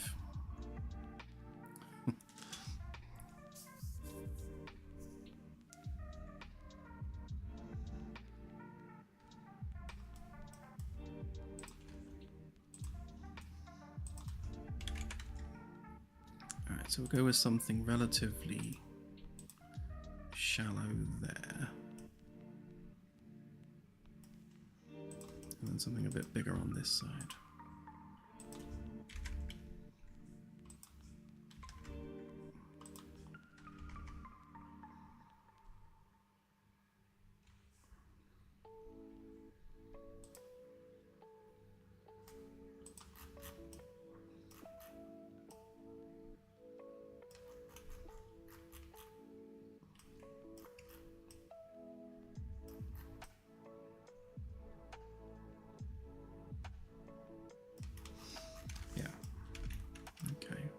How big's that edge? That's 8.391.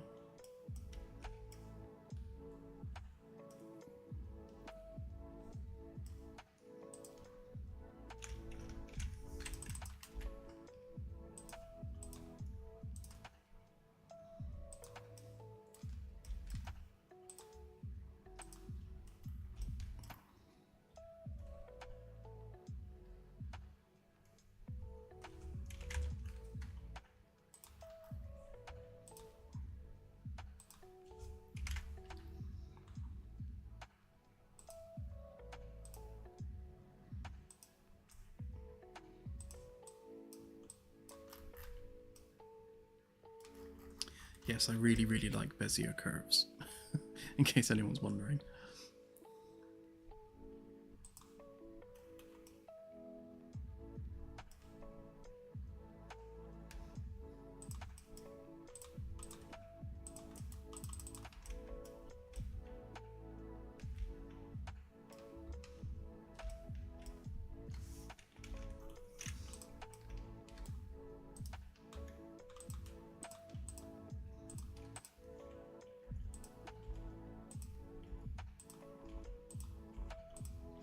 Simplify this geometry a little bit because that's overkill.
Okay, so that would be our projection surface there, which I think looks nice.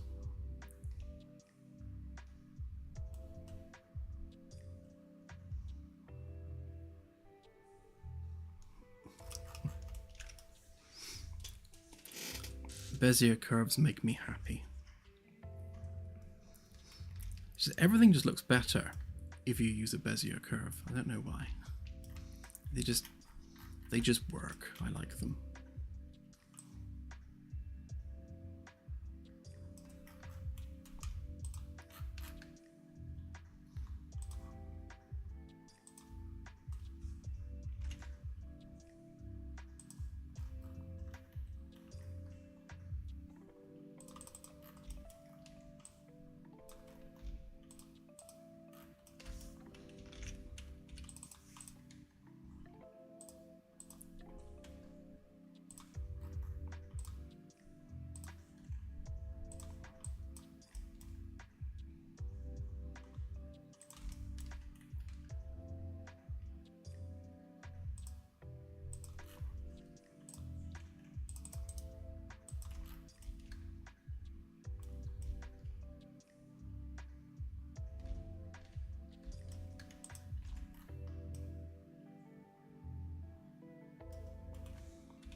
Absolutely.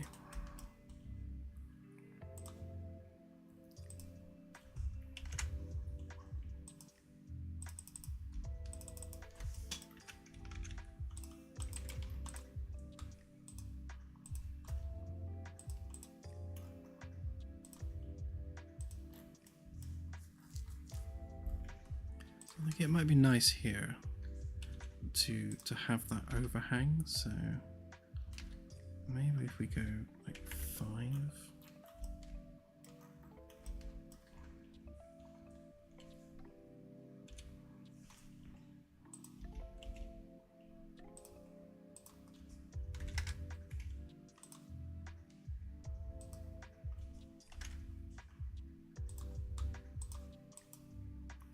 Somewhat like that. And yeah, then I suppose on this side,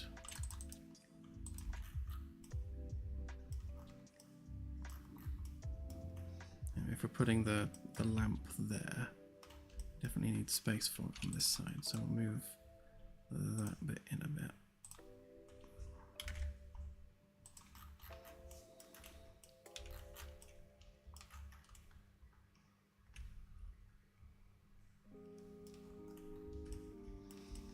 Right, let's see how this looks extruded.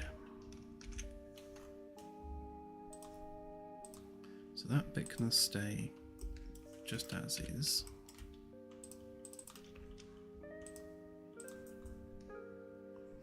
Actually,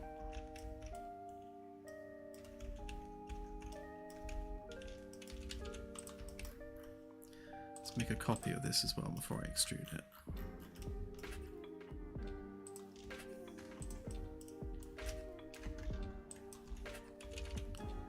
Just for safekeeping.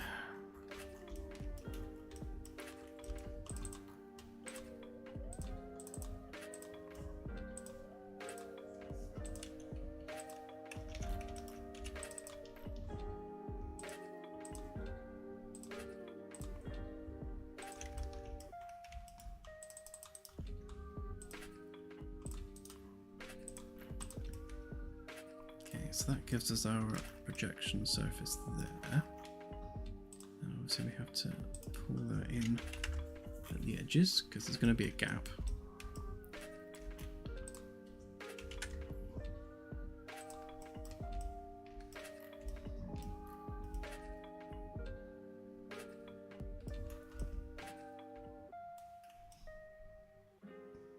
Yeah, we'll see how it looks once it's in engine.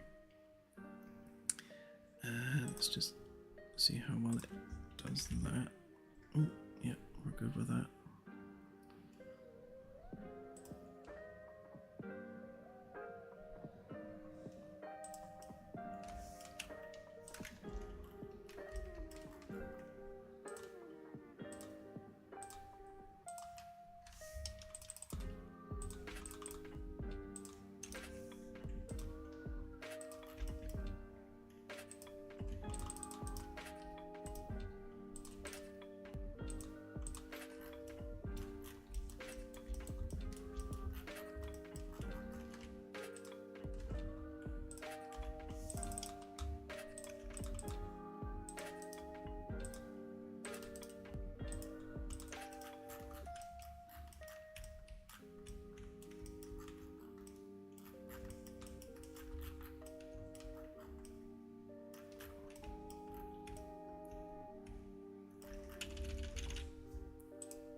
There you go.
move them in.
I think that does look nice, I agree.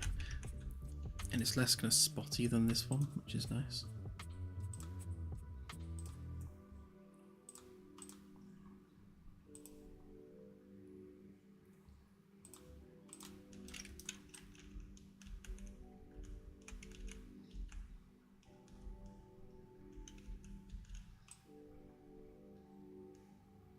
Yep, I'm liking it.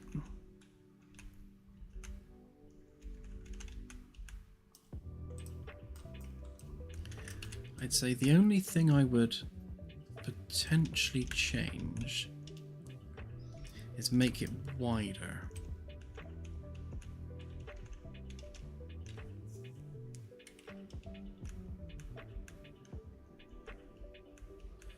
Because as it stands, the projectors are going to be quite tiny. So I think maybe double that width. But yeah, I think that's nice.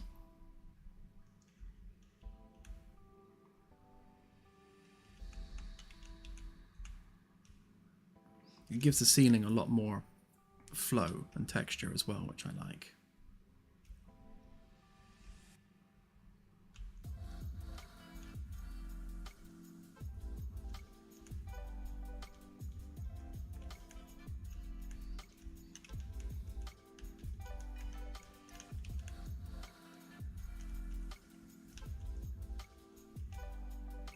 Yeah, it's good. I'm liking it. That was a very good suggestion, thank you. Yeah, let's sort out those normals a minute.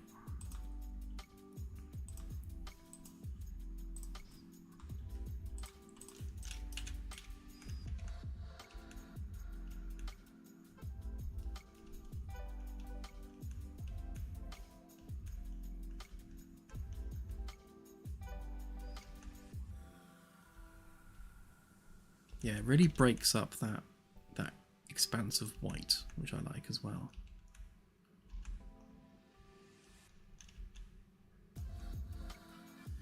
Yeah, and then from here, so the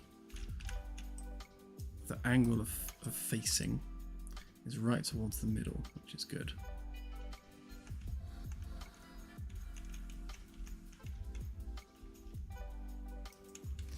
Okay. Let's see how quickly we can speed run making it bigger, because it's been 4 hours and 11 minutes.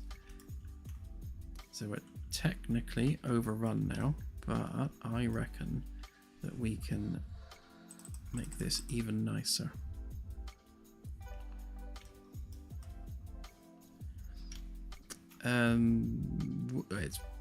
The wood. It's like a faux wood. So although it looks like wood, I think lore-wise, we're going to have it as being some kind of like resin fake wood. It's not actual wood.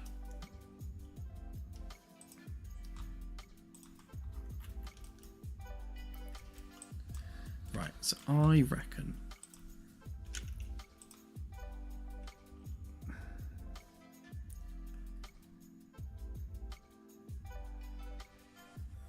so that would be 5, yeah. I reckon it needs to be that big.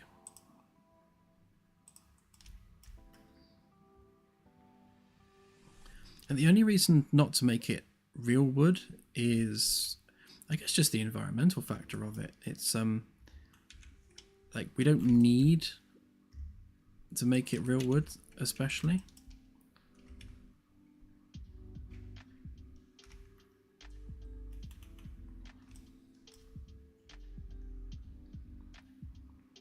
Thank you, Simon. Very much appreciated.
Bezier curve, you say?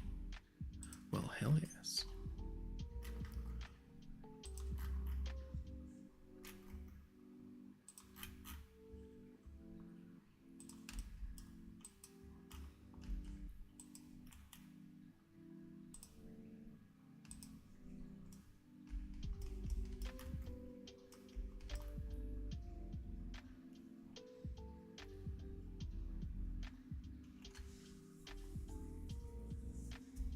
Good night, Larry. Have a good one.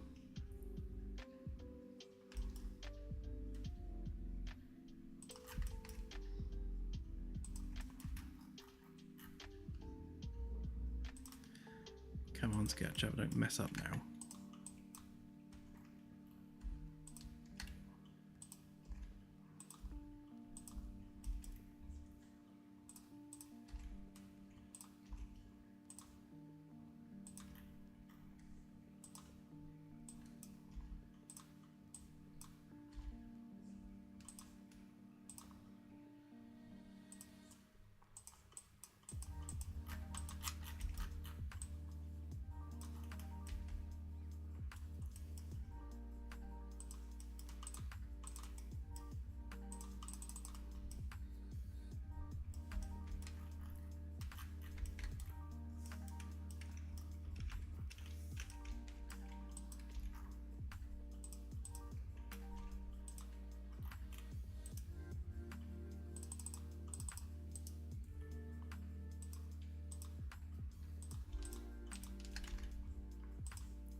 lost it.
Right, so this is a bigger version, which I think will just stand out a bit more.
we've lost the camera.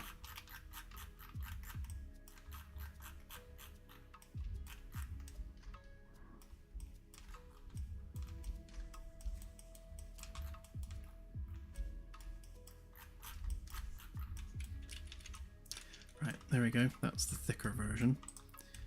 So if we just bring this one down.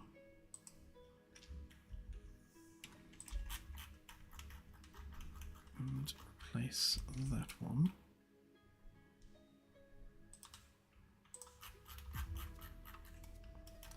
And then the smaller one can go up out the way.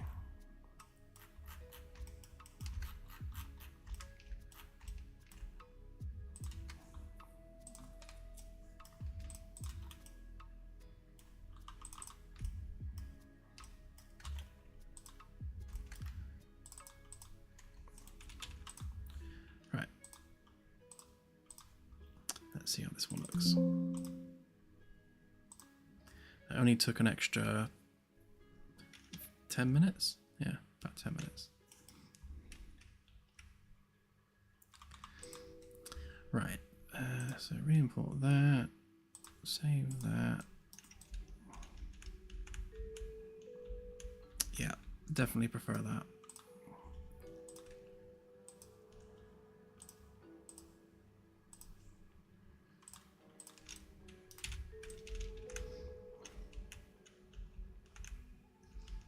If anything, it's still a bit on the small side, but I think once we add the lights and things to it, it shouldn't be too bad.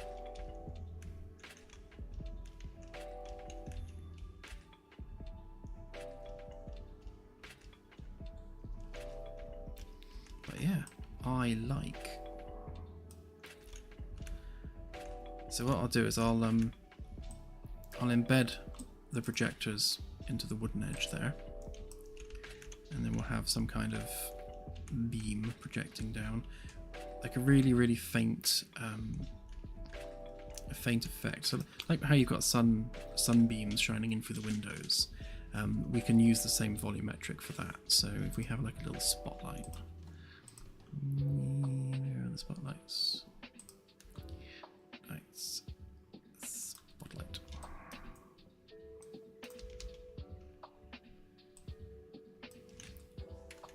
Not a point light, spotlight, please.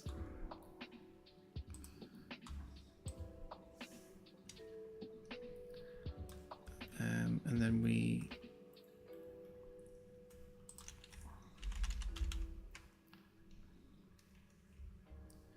the volumetric scattering side of things.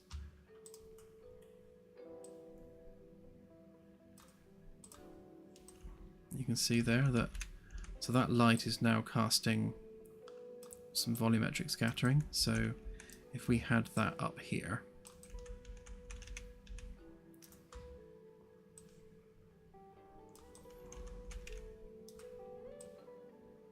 like that, and then like that.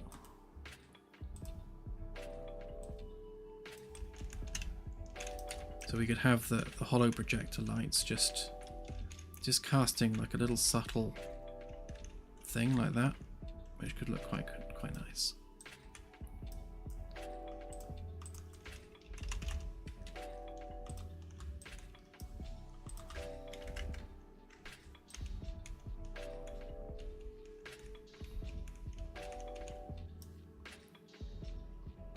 And if we were being really clever with it, then we could obviously have it changing color depending on what was being shown on the holo display, which could look quite cool too.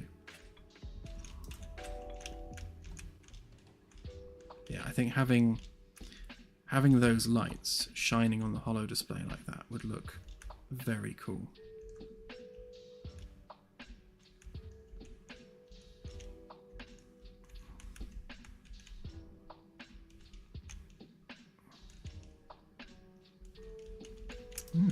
Okay, actually add those in, I reckon.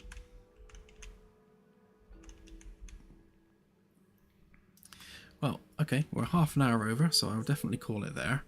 Thank you very much to Delta for coming up with that idea. It's a very cool idea and I love it. Much nicer than my roller coaster idea. So I will go ahead and get this packaged, because I don't think the new chairs are in a package yet either, so you can experiment with them as well. And our new bridge ceiling. Is it overkill? Is there too much white? Does it need to be two-toned? Do we need a different colour on the inside edge? These are all questions we need to ask ourselves.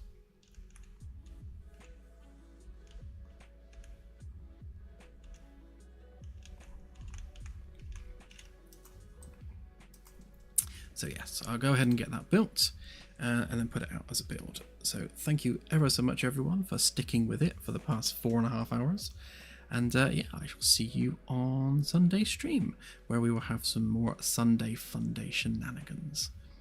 Alright, have a good week everyone. I shall see you on Sunday. Bye for now.